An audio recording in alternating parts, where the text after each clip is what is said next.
আজকে একটা ঐতিহাসিক ডিবেট হবে।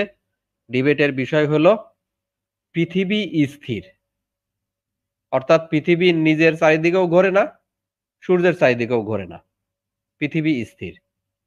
হ্যাঁ, এই বিষয়ের পক্ষে বিতর্ক করবেন, এই বিষয়ের পক্ষে কথা বলবেন আন্তর্জাতিক খ্যাতিসম্পন্ন বিশিষ্ট ইসলামী চিন্তাবিদ ও সমাজসেবক। হ্যাঁ, মাদ্রাসার তো একটা সমাজের অংশ। এই সমাজসেবক খাদেম শেখ ভাই। আর এর এইবার ছবি আসছে, খাদেম শেখ ভাই এবার ছবি আসছে। এই একই টপিকে আগে একবার ডিবেট হয়েছিল খাদেম শেখ ভাইয়ের সাথে সত্যের সন্ধানী ভাই। সেই ডিবেটে খাদেম শেখ ভাই কুরআন হাদিস থেকে রেফারেন্স দেখায় বিজয়ী হয়েছিলেন। আজকেও আশা করি কুরআন হাদিস থেকে উনি রেফারেন্স দেখাবেন, কারণ ওনার কাছে রেফারেন্স আছে।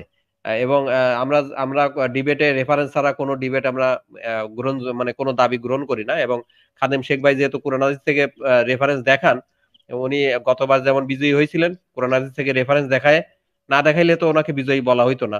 এবারও আজকের ডিবেটও আশা করি উনি কোরআন হাদিস থেকে রেফারেন্স দেখায় বিজয়ী হবেন। হ্যাঁ, ওনার কাছে রেফারেন্স আছে, উনি বললে আমরা স্ক্রিনে শো করব। তো ঠিক আছে, আমরা তাহলে ইসে চলে যাই। ফারাই ভাই আপনাকে ব্যাকে রাখি একটু, ডিবেট এখন শুরু করে দিই। অনেক অলরেডি প্রায় 15 মিনিট ওভার হয়ে আচ্ছা, গেছে। ডিবেটের নিয়মটা একটু। হ্যাঁ, হ্যাঁ, ডিবেটের। বলতেছি বলতেছি হ্যাঁ, বলছি ডিবেট। বলতেছি বলতেছি আমি মডারেটরটা, তো আমি আপনাদের দুইজনের সম্মতিক্রমেই সবকিছু করব। হ্যাঁ, দুইজন দুইজনই সম্মত হইলে আমি সেটা করব।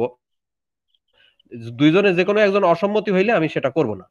আর আমার মডারেশনে ডিবেট চলাকালীন আমার মডারেশনে দুইজনের যে কোনো একজন যদি অভিযোগ করেন যে আমার মডারেশন ভালো হয়নি বা আমি পক্ষপাতিত্ব করছি, তাহলে আমি আর জীবনে অনলাইনে আসবো না, একটা ঘোষণাও থাকলো। ডিবেটের বিষয়টা আমি বলছিলাম খাদেম শেখ ভাই, আজকে ডিবেটের বিষয় হইল পৃথিবী স্থির, নাকি আর কোনো বিষয় আছে, মানে আছে আর কিছু আছে নাকি, এই কোনো শব্দ আছে এর সাথে?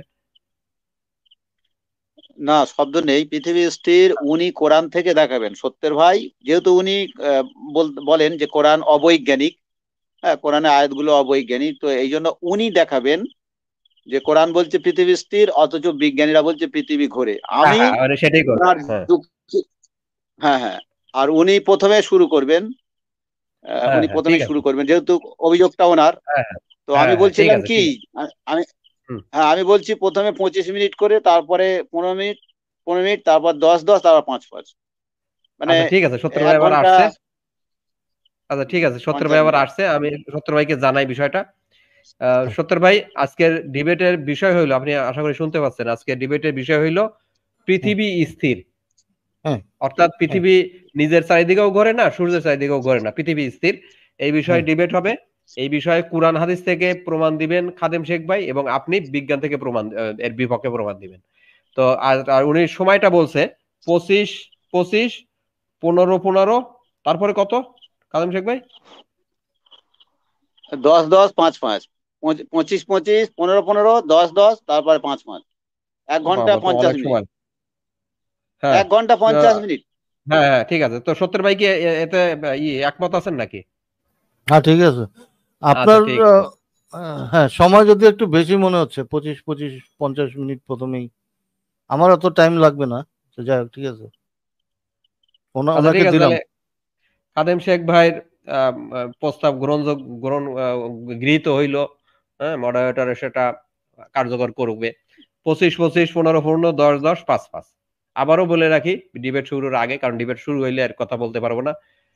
ডিবেট চলাকালীন আমার মডারেশনে খাদেম শেখ ভাই বা সত্যের সন্ধানী ভাই যে কোনো একজন অথবা দুইজনই যদি কোনো ধরনের অভিযোগ করেন যে আমি পক্ষপাতিত্ব করছি বা মডারেশন ঠিক মতো করতে পারি নাই, এরকম বা অন্য যে কোনো অভিযোগ যদি করেন, আমি আর জীবনে অনলাইনে আসবো না, এটা আমি একটা ঘোষণা থাকলো।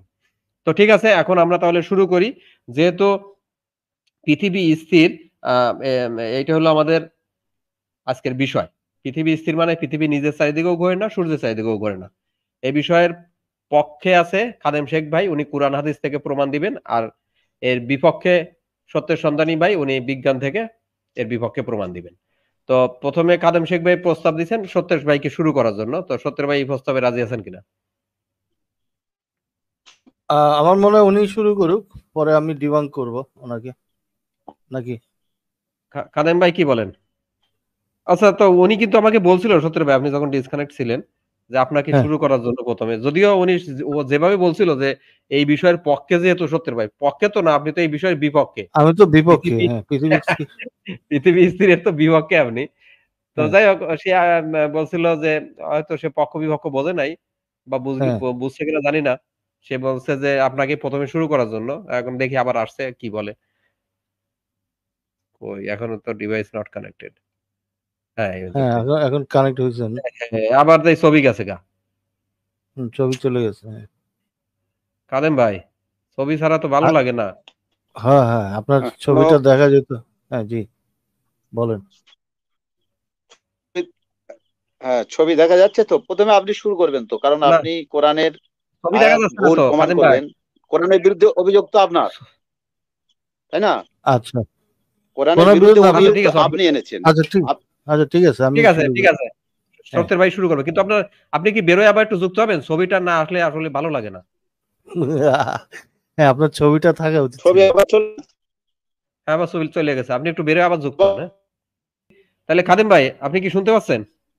খাদিম ভাই কি শুনতে পাচ্ছেন? হ্যাঁ হ্যাঁ জি হ্যাঁ হ্যাঁ, এই তো ক্লিয়ার আছে, আপনার ক্লিয়ার। তাহলে হ্যাঁ কি পাচ্ছি। ওকে তাহলে কি আমরা আনুষ্ঠানিকভাবে শুরু করে দেব? হ্যাঁ হ্যাঁ জি করুন। এই তো ওকে ধন্যবাদ দর্শকরা। এই মুহূর্ত থেকে আমাদের আনুষ্ঠানিকভাবে ডিবেট শুরু হচ্ছে। ডিবেটের বিষয় হইল পৃথিবী স্থির। এই স্থির মানে পৃথিবী নিজের চারিদিকেও ঘোরে না, সূর্যের চারিদিকেও ঘোরে না। কোনো ঘোরাঘুরি করে না পৃথিবী। পৃথিবী স্থির, নিজের চারিদিকেও ঘোরে না, সূর্যের চারিদিকেও ঘোরে না। এই বিষয়ের পক্ষে কুরআন হাদিস থেকে প্রমাণ দিবেন খাদেম শেখ ভাই। আর পৃথিবী স্থির এর বিপক্ষে প্রমাণ দিবেন বিজ্ঞান থেকে সত্যের সন্ধানী ভাই। উনি বিজ্ঞান থেকে প্রমাণ দিবেন পৃথিবী নিজের চারিদিকেও ঘোরে, সূর্যের চারিদিকেও ঘোরে।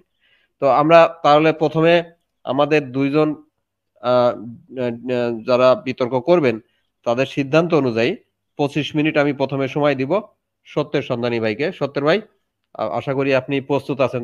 আপনি যদি বলেন প্রস্তুত আছেন তাহলে আমি সময় শুরু করব। হ্যাঁ জি আচ্ছা ঠিক শুরু আছে, করে দিন। তাহলে আমি সত্যের ভাই সময় এখন শুরু করলাম। এখন বাজে 9টা 26, আরো 25, মানে 9টা 51-তে আপনার শেষ হবে। আপনি চাইলে এর আগেও শেষ করতে পারেন অথবা সময় পূর্ণও করতে পারেন। হ্যাঁ, সত্যি আপনার সময় চালু করে দিচ্ছি। ধন্যবাদ। হ্যাঁ ধন্যবাদ লজিক্যাল ভাইকে এবং দর্শক আপনাদেরকেও ধন্যবাদ আজকে লাইভে আমাদের সাথে থাকার জন্য, এবং খাদেম ভাইকে সেই সাথে ধন্যবাদ আমাদের সাথে প্ল্যাটফর্মে যুক্ত হওয়ার জন্য। তো আজকের যে বিষয় উম, পৃথিবী স্থির, আমি এর বিপক্ষে বলছি। পৃথিবী যে আহ, দুইটি গতি আছে, আহ্নিক এবং বার্ষিক, এবং এই দুইটি গতির কারণে পৃথিবীতে আমরা দিন রাত পরিবর্তন হতে দেখি, আমরা পৃথিবীর ঋতু পরিবর্তন হতে দেখি, এবং আহ, পৃথিবীর এই দুইটি গতি আমরা বিভিন্নভাবে প্রমাণ পাই।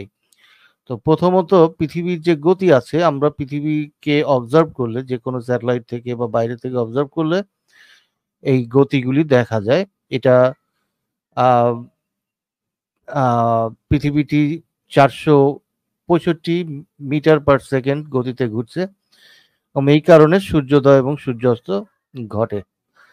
এরপর পৃথিবীর যে ঘূর্ণায়ন, এটা শুরু হয়েছিল কোথা থেকে আমরা একটু দেখি যে পৃথিবীর আদি অবস্থানে একটি প্রোটো প্ল্যানেটের সাথে পৃথিবীর সংঘর্ষ হয়, এবং এই সংঘর্ষের কারণে পৃথিবী এখনো ঘুরছে। যেহেতু মহাশূন্যে কোনো গতি রোধ করার কিছু নাই, এই কারণে ইনার্শিয়ার কারণে পৃথিবী এখনো সেই গতিতে ঘুরছে, এবং পৃথিবীর যে ঘূর্ণনের ফলেই দিন রাত সংঘটিত হয়। তো আমরা যদি মহাকাশের দিকে তাকাই, উম, তো আমরা পৃথিবী থেকে টেলিস্কোপের মাধ্যমে প্রথমে গ্যালিলিও দেখেছিলেন, আহ, এবং এখন বর্তমানে আরো উন্নত মানের টেলিস্কোপ দিয়ে আমরা পৃথিবী থেকেই দেখতে পাই অন্যান্য গ্রহ নক্ষত্র। যদি আমরা অবজার্ভ করি তাহলে দেখতে পাই যে প্রতিটি গ্রহ নক্ষত্রই ঘুরছে, তারা মোশনে আছে, এবং প্রতিটি আমাদের সৌরজগতে যারা আছে তারা আহ, একটা স্পিন যেমন আমরা এই যে গ্রহগুলিকে দেখি যে একদিকে স্পিন করছে, একদিকে তাদের ঘূর্ণন আছে, এবং তারা আহ্নিক গতির সাথে পাশাপাশি বার্ষিক গতির মাধ্যমে সূর্যের চারিদিকেও ঘুরছে। তাহলে পৃথিবী 365 দিনে একদিন ঘুরে আসে সূর্যের চারিদিকে, এবং অন্যান্য গ্রহ তার নিজস্ব যে সময় আছে ওই নির্ধারিত সময়ে ঘুরে আসে। তো অতীতেও এটা যে অন্যান্য বিজ্ঞানীরা এবং এমনকি গ্রিক ফিলোসফাররাও এটা অবজার্ভ করেছিল, এটা যে শুধু বর্তমান মানুষ অবজার্ভ করছে তা না, অতীতেও তারা আকাশের দিকে তাকিয়ে তারা এটা অবজার্ভ করেছিল যে এখানে একটা মোশন দেখা যাচ্ছে এবং সবকিছুই কোনো না কোনো কিছুর কেন্দ্র করে ঘুরছে। তো পৃথিবীও ঘুরছে, এটা প্রাচীন যে বিজ্ঞানীরা আছে তারা ধারণা করতে পেরেছিল। এবং প্রথমে জিভানি বাতিস্তা নামে একজন পৃথিবী যে ঘুরে এটার একটা টেস্ট করেছিল, এবং এটা ক্যানন বলের মাধ্যমে। ক্যানন বল মানে হচ্ছে কামানের গোলা তিনি নর্থ পোলের দিকে নিক্ষেপ করেছিলেন, এবং ওনার প্রেডিকশন ছিল যে পৃথিবীর ঘূর্ণনের কারণে ক্যানন বলটি এটা যদি উত্তর দিকে ছোড়া হয় এটা পূর্ব দিকে সরে যাবে। তো পৃথিবীর ঘূর্ণনের ফলে দেখা যায় যে উনি যখন ক্যানন বলটা ছুঁড়ে মারেন, এই ক্যানন বলটি সরে গিয়ে পূর্ব দিকে সরে যায়। তো এইভাবে বোঝা যাচ্ছে যে পৃথিবীর একটি ঘূর্ণন রয়েছে। এটা আগেকার যখন মানুষ পৃথিবীর বাইরে থেকে অবজার্ভ করতে পারেনি, তখন তারা বিভিন্ন এক্সপেরিমেন্টের মাধ্যমে এই জিনিসটা প্রমাণ করেছিল। বর্তমানে আরেকটি জিনিস আছে, তো এই যে একটি যন্ত্র,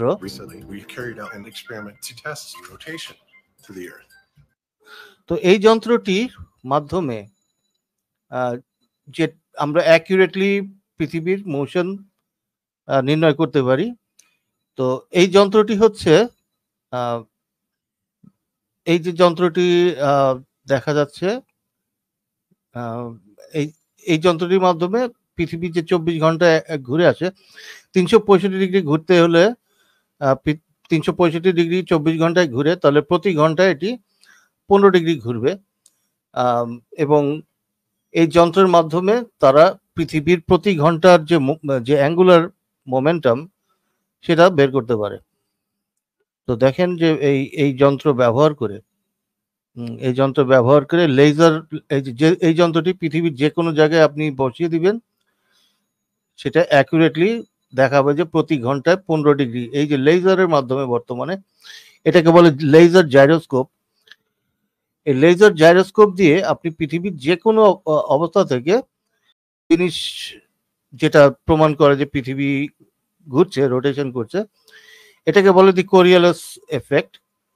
কোরিওলাস এফেক্ট হচ্ছে আপনি যদি একটি বৃত্তাকার জিনিসকে নেন, আপনি একটি বৃত্তকে নিবেন, তো বৃত্তাকার জিনিসটি দেখা যায় যে কেন্দ্র যে জিনিস আছে, কেন্দ্রে থেকে যদি দূরে একটি বিন্দু নেন এবং কেন্দ্রের কাছে একটি বিন্দু নেন, এটি সম্পূর্ণ যদি ঘুরে আসে, তাহলে কেন্দ্রের কাছের জিনিসটি আপনার ঘুরবে হচ্ছে যে আস্তে, এবং যেটি বাইরের দিকে আছে সেটি ঘুরবে জোরে, কারণ এটিকে একই সময় বেশি দূরত্ব অতিক্রম করতে হয়।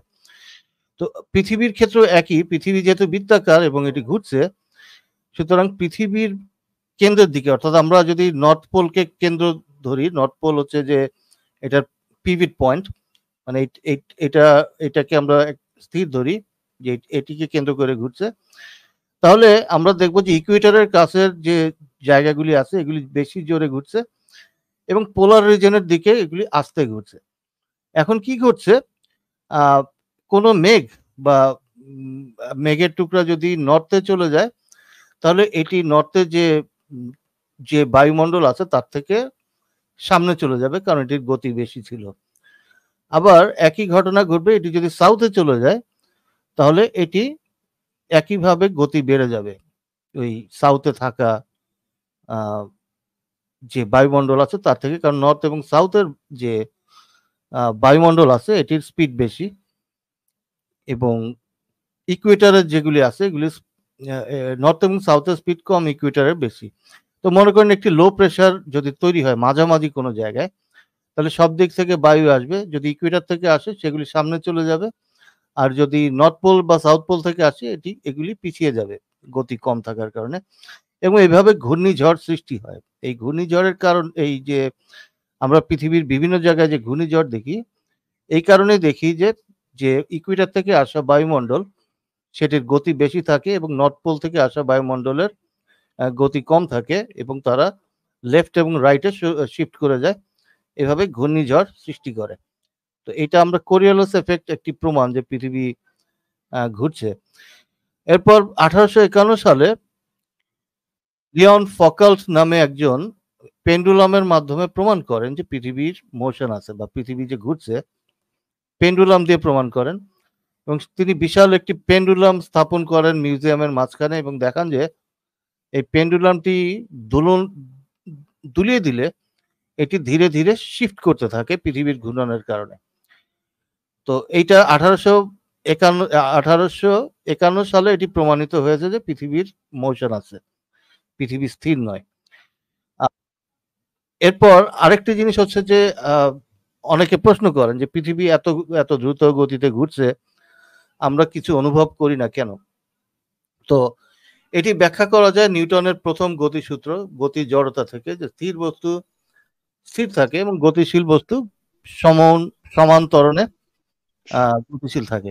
এই যে কামানের গোলা দিয়ে যে পৃথিবী শিফট হয় এটা প্রমাণ করা যায়, এটি পূর্ব দিকে সরে যাচ্ছে। এরপরে হচ্ছে আপনার কোরিওলাস এফেক্ট, জাইরোস্কোপ দিয়ে প্রমাণ করা যায়, পৃথিবীর যে কোনো স্থানে আপনি জাইরোস্কোপ দিয়ে এক্সপেরিমেন্ট করতে পারবেন যে পৃথিবী ঘুরছে। এবং এরপরে কোরিওলাস এফেক্ট দেখেছিলাম যে বায়ুমণ্ডলে ঘূর্ণিঝড় কেন হয় কোরিওলাস এফেক্টের কারণে।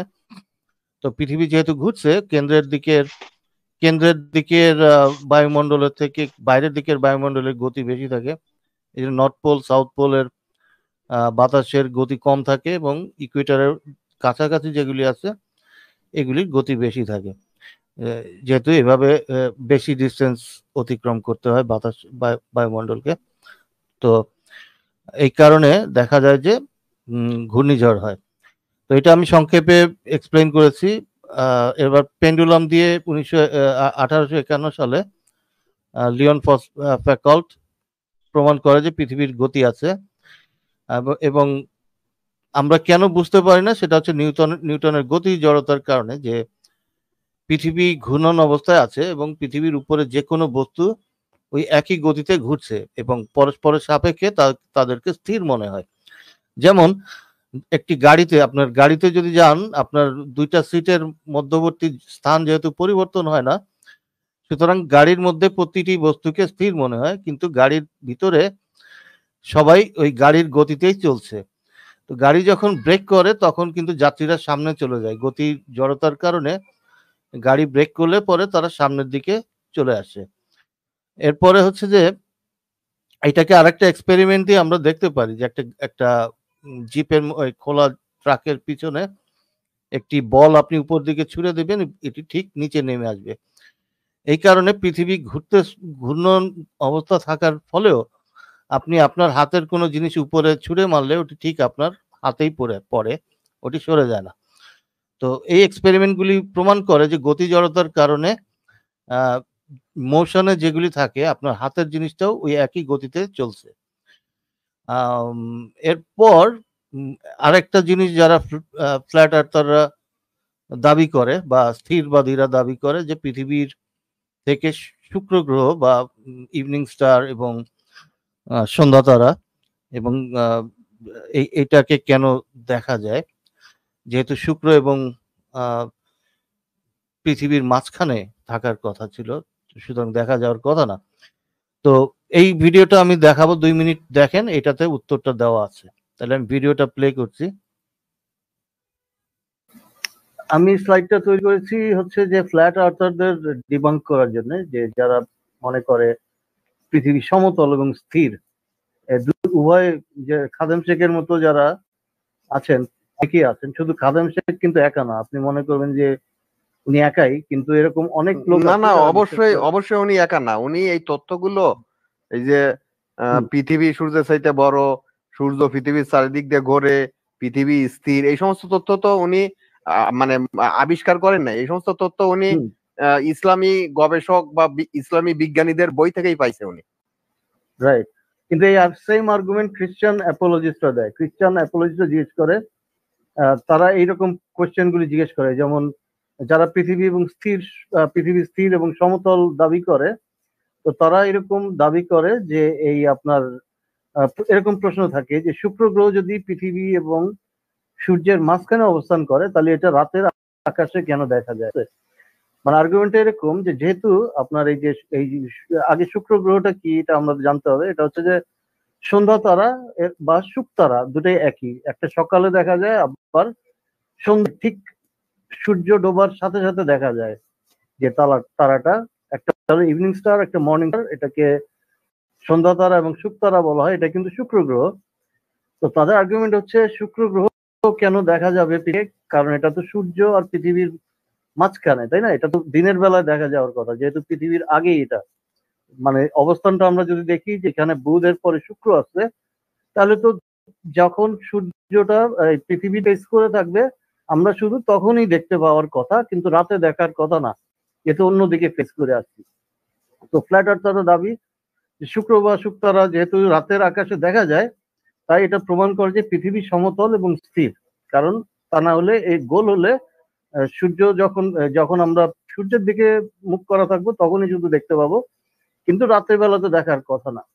এখন তারা যে জিনিসটা সিম্পল ফিজিক্স তারা মানে বুঝতে পারে না। মনে করেন এই যে সূর্য আছে, এই যে শুক্তারাটা আছে বা শুক্র আছে, পৃথিবী আছে, তো আমরা তখন এই যে ফেস করে আছি তখন তো আমরা সূর্য দেখবো, আমরা এটা দেখবো না, তাই না? কারণ সূর্য আলো এটাকে ঢেকে দিবে।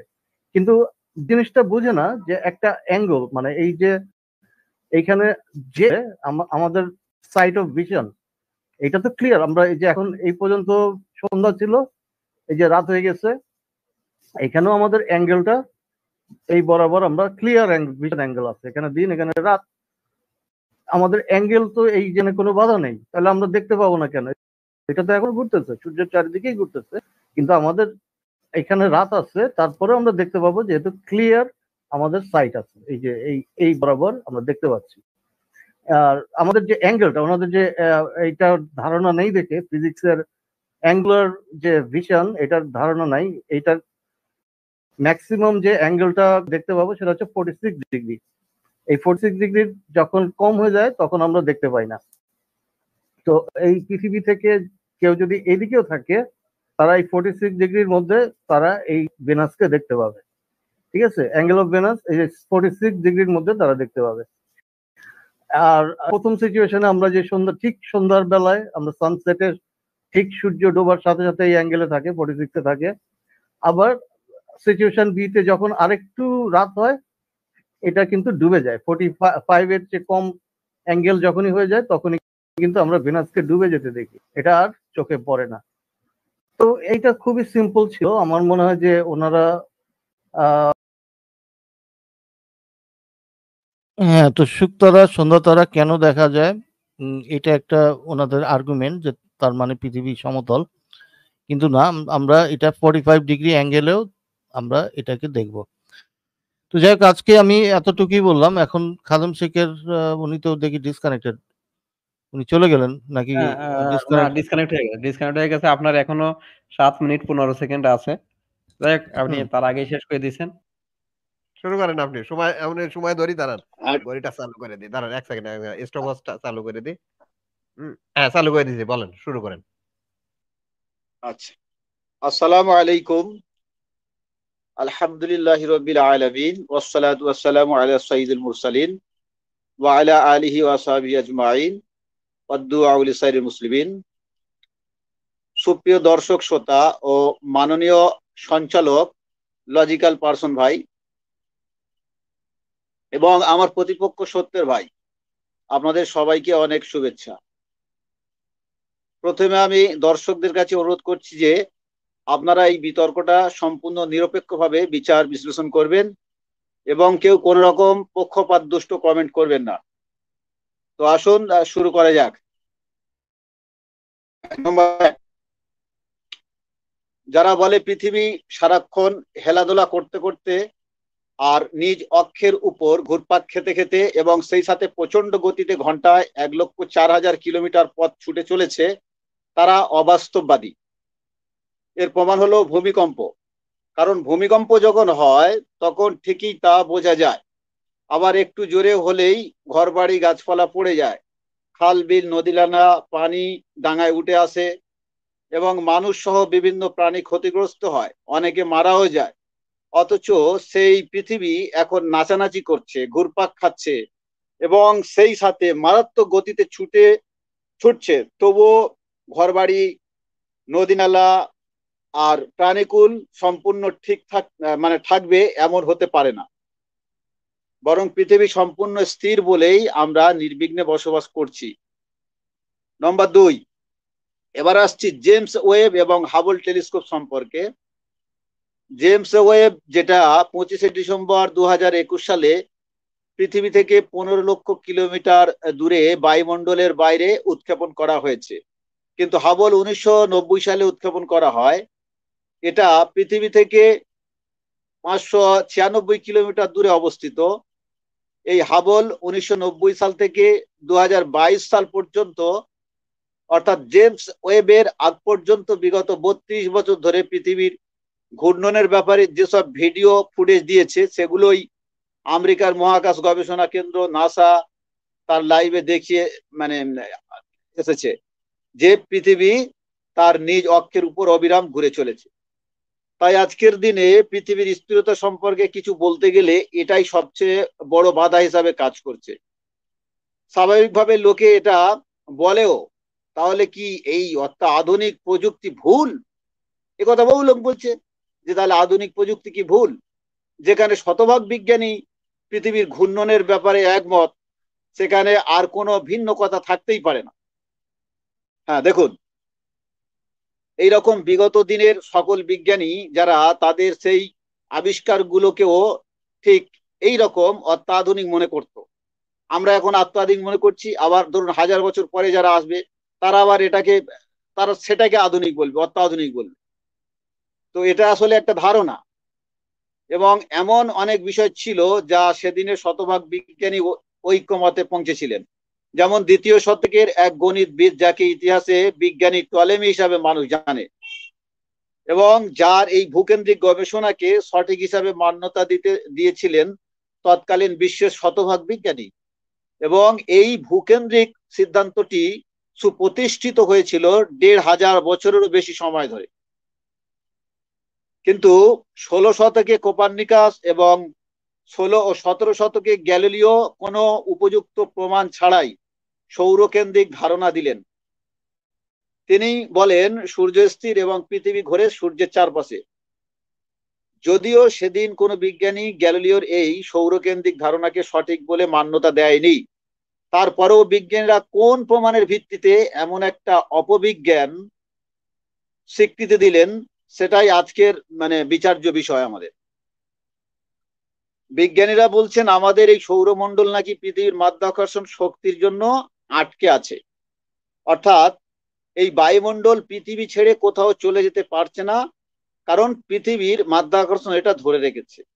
এবং শুধু তাই নয়, বরং এই বায়ুমণ্ডল পৃথিবীর সাথে যেমন একই গতিতে ঘুরছে, তেমন পৃথিবীর সাথে একই গতিতে ছুটেও চলেছে সূর্যের চারপাশে। আর বায়ুমণ্ডল বলতে যা শেখানো হয় তা হলো পৃথিবীর চারপাশে ঘিরে থাকা বিভিন্ন ধরনের গ্যাসীয় স্তরগুলোই। তাহলে বোঝা গেল বায়ুমণ্ডল আসলে বিভিন্ন গ্যাসীয় স্তরের নাম, যা কোনো অবস্থাতেই পৃথিবীর মাধ্যাকর্ষণের প্রভাব থেকে মুক্ত হতে পারছে না। এটাই বিজ্ঞানীদের কথা।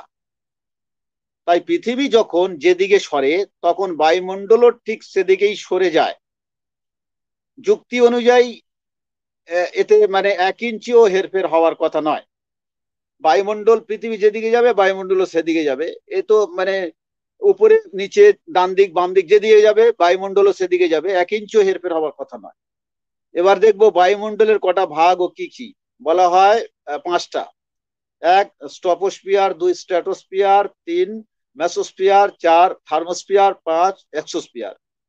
ভূপৃষ্ঠ থেকে বায়ুমণ্ডলের গড় উচ্চতা নাকি প্রায় 700 কিমি, কিন্তু সৌরক্রিয়া ও ব্যাপ্তির সঙ্গে পরিবর্তিত হয় 500 থেকে 100 কিলো, মানে 1000 কিলোমিটার পর্যন্ত। এই স্তরে তাপমাত্রা সর্বোচ্চ 1500 ডিগ্রি সেলসিয়াস পর্যন্ত হয়। আবার উইকিপিডিয়ায় বলা হয়েছে এক্সোস্ফিয়ারের উচ্চতা মানে 10,000 কিমি। এখানে একটু শো করবেন সত্যের ভাই, উইকিপিডিয়ার যে স্ক্রিনশটটা আমি দিয়েছি, স্ক্রিনশটটা উইকিপিডিয়ার, ওইটা এখানে শো করবেন। এটা, হ্যাঁ, এইটা এইটা এইটা জি।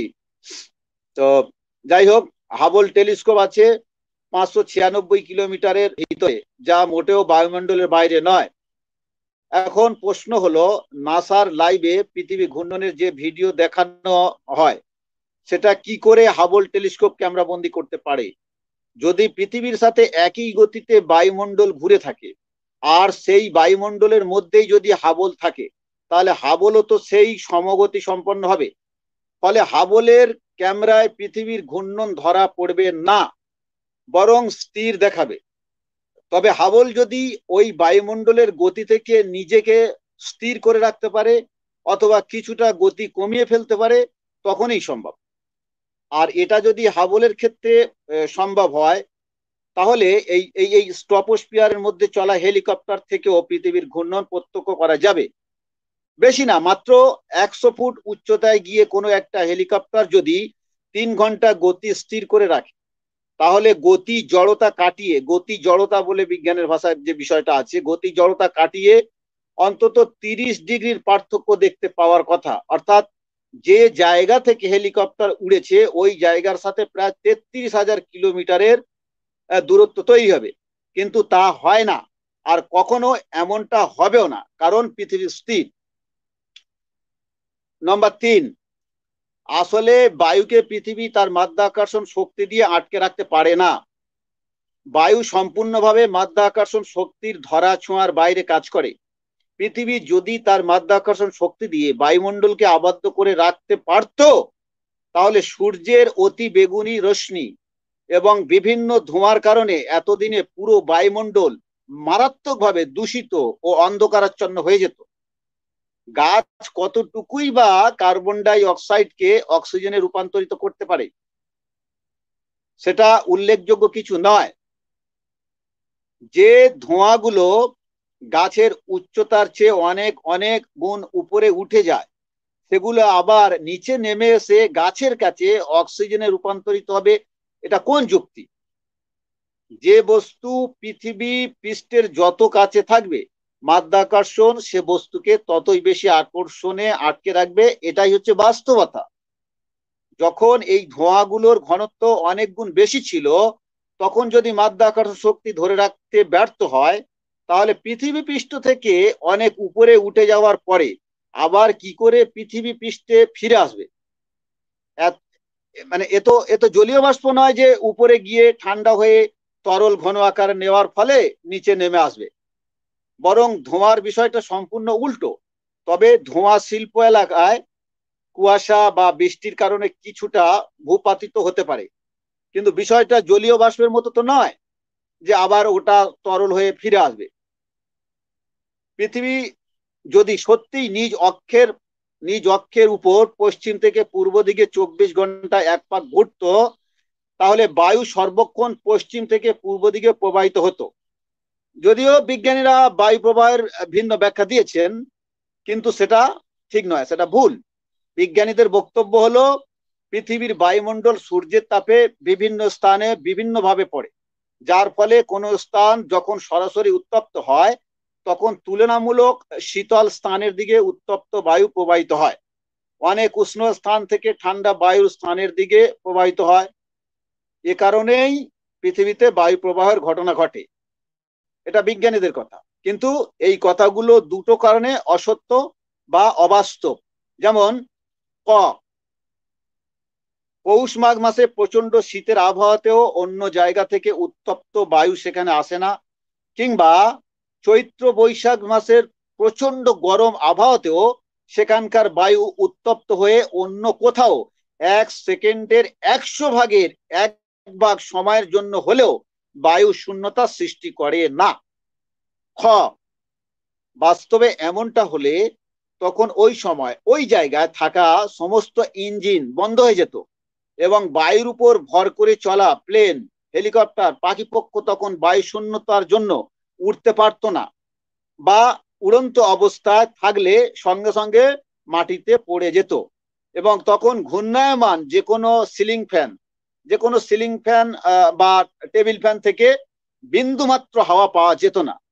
অতএব বায়ু প্রবাহ কিভাবে হয় সে সম্পর্কে বিজ্ঞান এখনো কিছু জানতে পারেনি।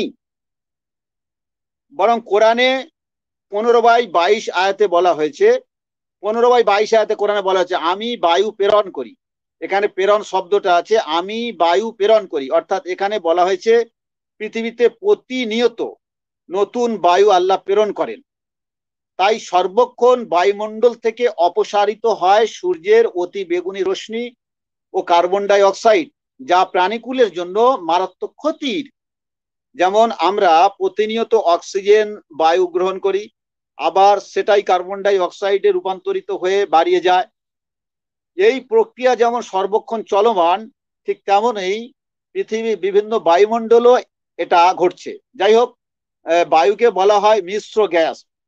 আর কোনো গ্যাসকে পৃথিবীর মাধ্যাকর্ষণ শক্তি আটকে রাখতে পারে না। যেমন আমরা জ্বালানি হিসাবে যে মিথেন গ্যাস ব্যবহার করি, এই মিথেন গ্যাসের মধ্যে রয়েছে আপনার মানে বিউটেন, ইথেন, পেন্টেন, এবং এতে রয়েছে কি জানো, ওই প্রোপেনও আছে। কিন্তু সিলিন্ডার খুলে দিলে সঙ্গে সঙ্গে সব গ্যাস উড়ে যায়। অথচ তরল গ্যাসের ঘনত্ব অনেক বেশি এবং তরল গ্যাসের ওজনও আছে, কিন্তু সিলিন্ডার খুলে দেওয়া মাত্রই ওটা বাড়িয়ে যায়, মাধ্যাকর্ষণ ধরে রাখতে পারে না গ্যাসকে। অক্সিজেন সিলিন্ডার খুলে দিলেও তাই হয়। অথচ আমরা এখানে অক্সিজেন নিচ্ছি, অক্সিজেন প্রায় 21% অক্সিজেন আছে, বাতাসে প্রায় 21% অক্সিজেন আছে, কিন্তু অক্সিজেন সিলিন্ডার খুলে দিলে গ্যাসগুলো বাড়িয়ে যায়। আরো একটা বিষয় হলো, পৃথিবী পৃষ্ঠ থেকে যত উপরে যাবেন ততই মাধ্যাকর্ষণ শক্তি কমবে। কাজেই 12 কিলোমিটারের মধ্যে থাকা বায়ু স্তর, যেটাকে স্ট্রপোস্ফিয়ার বলা হয়, এটা আর সেই 10,000 কিমি উপরে মানে এক্সোস্ফিয়ারের মধ্যে থাকা মাধ্যাকর্ষণ শক্তি তো সমান হতে পারে না। যেমন ধরুন, এই যে ঢাল, কোনো ঢালে যদি আমরা একটা কোনো গোল বস্তু ছেড়ে দিই তাহলে ওই ঢালের দিকে গড়িয়ে যাবে। অথবা যদি আমরা পানি ফেলি ঢালে, তাহলে যেদিকে ঢাল বেশি পানিটা কিন্তু সেদিকে গড়িয়ে যাবে। এর মানেটা কি? এর কারণটা হচ্ছে যে ওই তুলনামূলক ঢালের দিকে মাধ্যাকর্ষণটা বেশি কাজ করে, এই জন্য ওই হয়।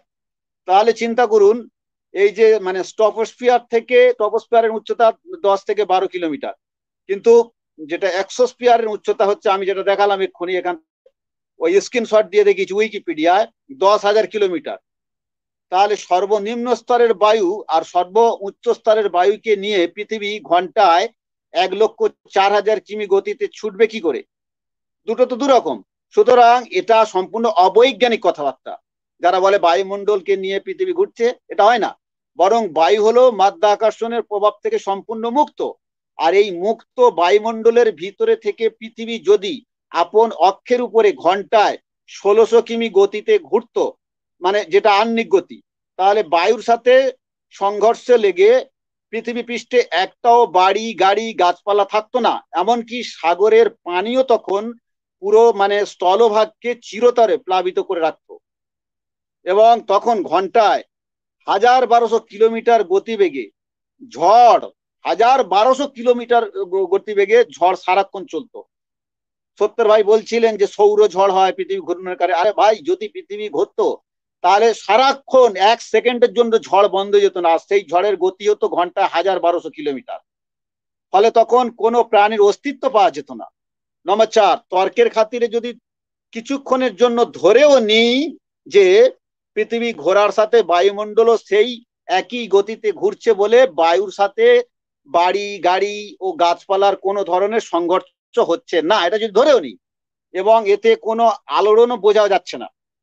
দেখুন, আসলে বিষয়টা এমন হলে তাহলে যখন যেখানে ভূমিকম্প হবে তখন সেই জায়গার বায়ু স্তরেও ওই সমপরিমাণ কম্পন হতেই হবে, যেহেতু বিজ্ঞানীদের দাবি অনুযায়ী পৃথিবী যখন যেদিকে যতটা পরিমাণ সরে তখন তার বায়ু স্তরগুলো ঠিক সেদিকেই ততটা পরিমাণ সরে।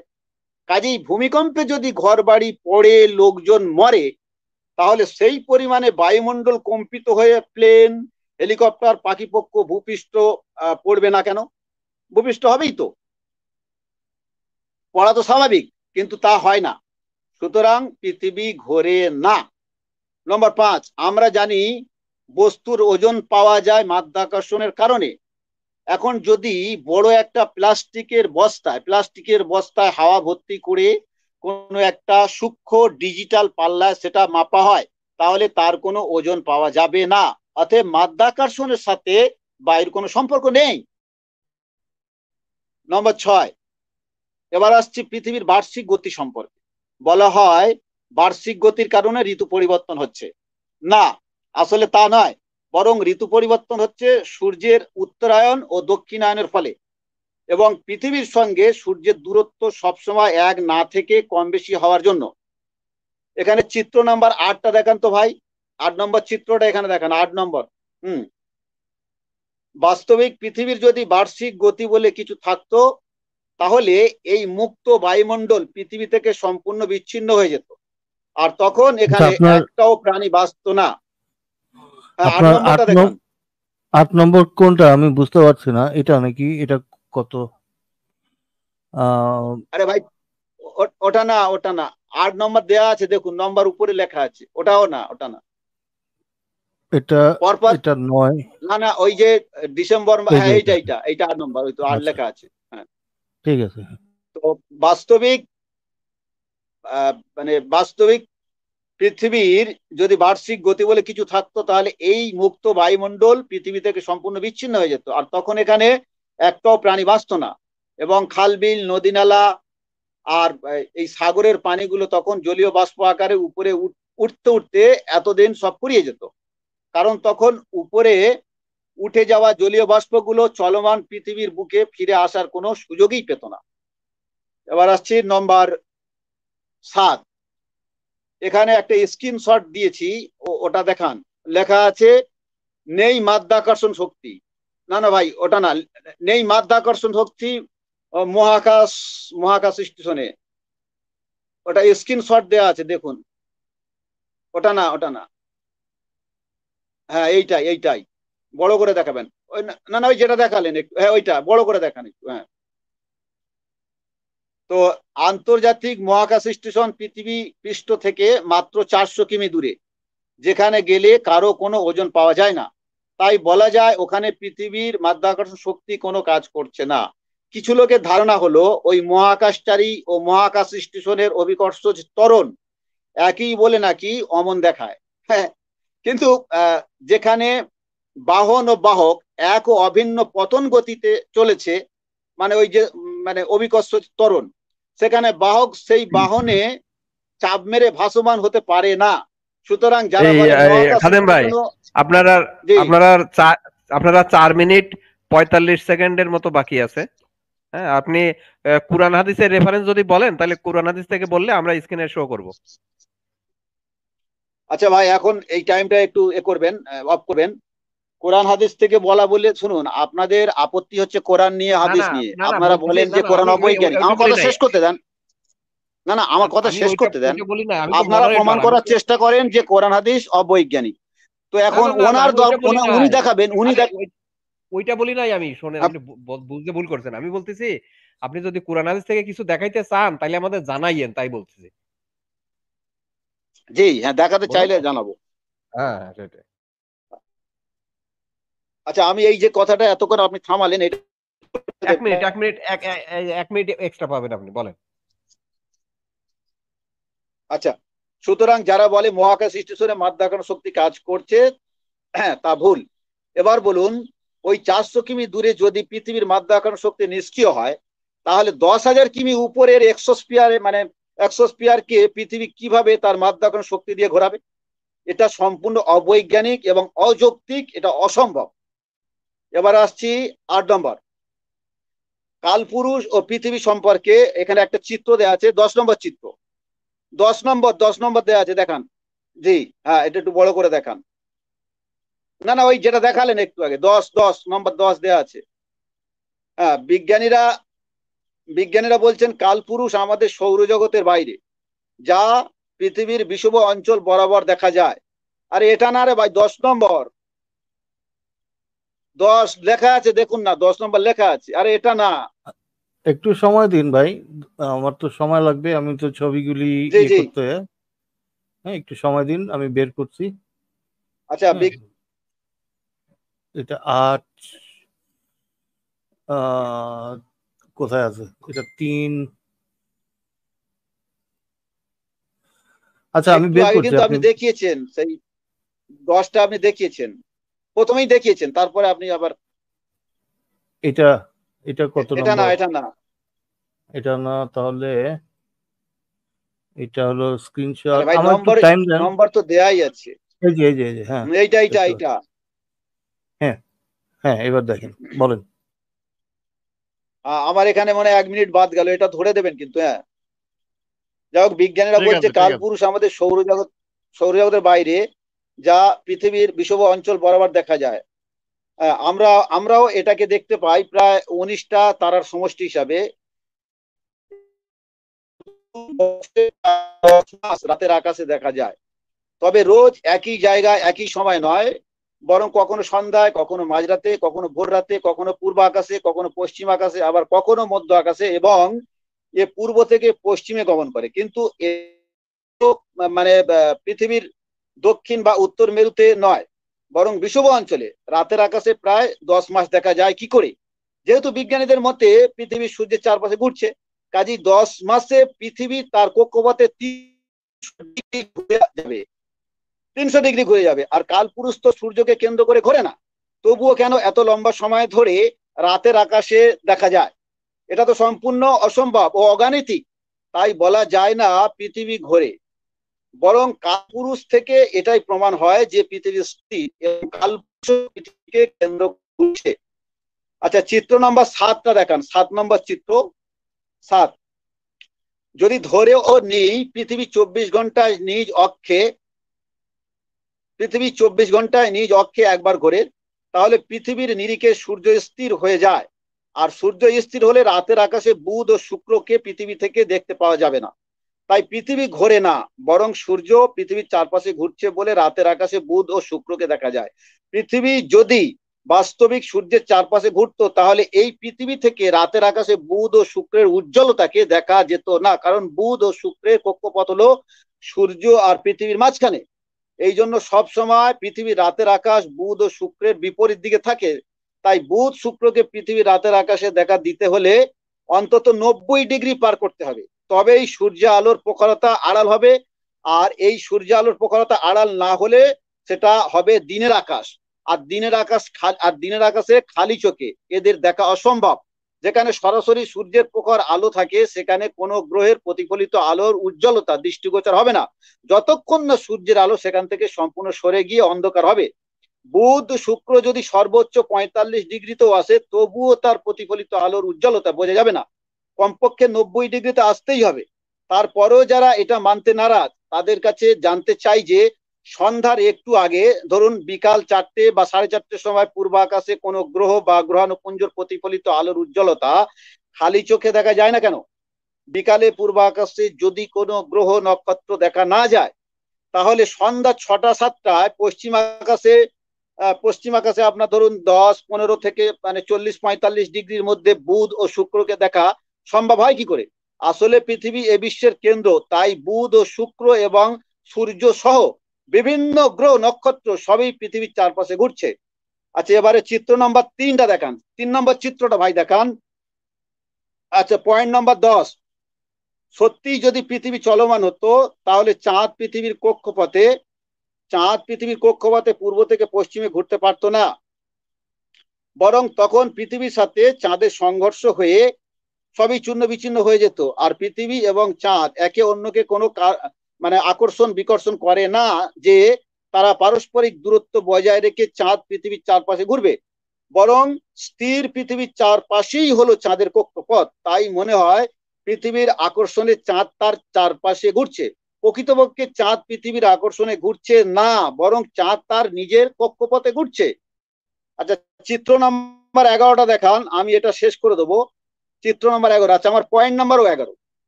চিত্র নাম্বার 11টা দেখান। 11। এবার আসছি, সূর্য পৃথিবীর চেয়ে বড় না ছোট? না এটা না, 11টা দেখান ভাই। এটা না, এটা না, 11 লেখা আছে, দেখুন 11 লেখা আছে। হ্যাঁ এইটাই। আচ্ছা হ্যাঁ, এবার আসছি, মানে এই পৃথিবীর চেয়ে বড় না ছোট? পৃথিবী থেকে সূর্যকে চাঁদের মতো সাইজ দেখাবে ঠিক তখনই যখন সূর্য পৃথিবী থেকে চাঁদের দূরত্বের 6.5 কোটি গুণ দূরে থাকবে, অর্থাৎ 25.35 মিলিয়ন। কারণ বিজ্ঞানীদের বক্তব্য হলো সূর্য পৃথিবীর থেকে 13 লক্ষ গুণ বড় এবং চাঁদ পৃথিবীর 50 ভাগের 1 ভাগ, অর্থাৎ 50 গুণিতক 13 লক্ষ সমান 6,85,00,000। আর পৃথিবী থেকে চাঁদের দূরত্ব 3,84,800 কিমি এবং সূর্যের গড় দূরত্ব 15 কোটি কিমি। সেই হিসাবে পৃথিবী থেকে সূর্যের দূরত্ব চাঁদের দূরত্ব 390 গুণ বেশি। যদি দূরত্বের অনুপাত বাদ দেওয়া হয় তবুও অবশিষ্ট থাকবে 6,49,99,610। কিন্তু সূর্যের সেই বিশালত্ব কোথায়? এটা তো নেই, এটা তো মিথ্যা, বিজ্ঞানীদের সম্পূর্ণ ডাহা কাল্পনিক কথা। আসলে সূর্য পৃথিবীর থেকে ছোট, এটা আমার চ্যালেঞ্জ। আমি নাসাকে, আমি রসকসমসকেও চ্যালেঞ্জ করলাম, সমস্ত বিজ্ঞানীদেরকে চ্যালেঞ্জ করলাম যে পৃথিবীর থেকে সূর্য কোনো মতেই 13 লক্ষ গুণ বড়ই নয়, বরং পৃথিবীর থেকে সূর্য অনেক গুণ ছোট। এই যে আমি এখানে যে চিত্রটা দেখিয়েছি, সত্য ভাই আমার আর আপনার কত সময় আছে? শেষ, আপনার 2 মিনিট সময় দিছিলাম, আচ্ছা সেই অতিরিক্ত 2 মিনিট শেষ হয়ে আরো আচ্ছা, প্রায় 3 মিনিট ধন্যবাদ। অতিরিক্ত বেলে ফেলেছে। আপনি চাইলে কন্টিনিউ করতে পারেন, ধন্যবাদ ভাই, জি হ্যাঁ। আপনি চাইলে কন্টিনিউ করতে পারেন, সেক্ষেত্রে 70 ভাইকে সময় বাড়াই দিব। আর খাদেম ভাই, আমি তো মডারেটর, আমি আগেই বলছি আমার আমার কোনো ব্যাপারে আমি মডারেশনে কোনো অভিযোগ থাকলে আমি আজ জীবন অনলাইনে আসবো না। আমি আপনাকে তখন জিজ্ঞেস করছিলাম, আপনি যেহেতু আপনার কাছে, আপনি তো স্ক্রিন শেয়ার দিচ্ছেন, কিন্তু কুরআন হাদিস যদি আপনি দেখাইতে চান সেগুলো তো স্ক্রিন শেয়ার তো আপনার কাছে নাই বোধহয়। আমরা সরাসরি দেখাইতে পারবো কুরআন হাদিস এখানে, আপনি তো জানেন আমরা দেখাইতে পারি। তো ওইটি আমি বলছিলাম, আপনি যদি জি ভাই, দেখাইতে তাহলে চান ওই তাহলে বলিয়েন। 35-এর, আপনি তো আপনি হ্যাঁ তো ঠিক মতো 35-এর শোনেন নাই, আপনি 41টা দেখান। ভাবছেন 35, হ্যাঁ 35-এর 41 দেখাচ্ছে। 35-এর আপনি 41। ভাবছিলেন যে দেখাচ্ছে, আপনি ভাবছিলেন যে আপনারে আমি মনে হয় কটাক্ষ করছি বা কিছু একটা করছি ভাই। ওরকম না ভাই, আমি তো আগেই বলছি ভাই, আপনি যদি দেখাইতে চান আমরা দেখাবো, আমরা তো জোর করে দেখাবো না। তো আমি একটু দেখাই স্ক্রিন শেয়ার দিয়ে। 35-এর 41, এই যে 35 সূরা ফাতির এর 41 নম্বর আয়াত।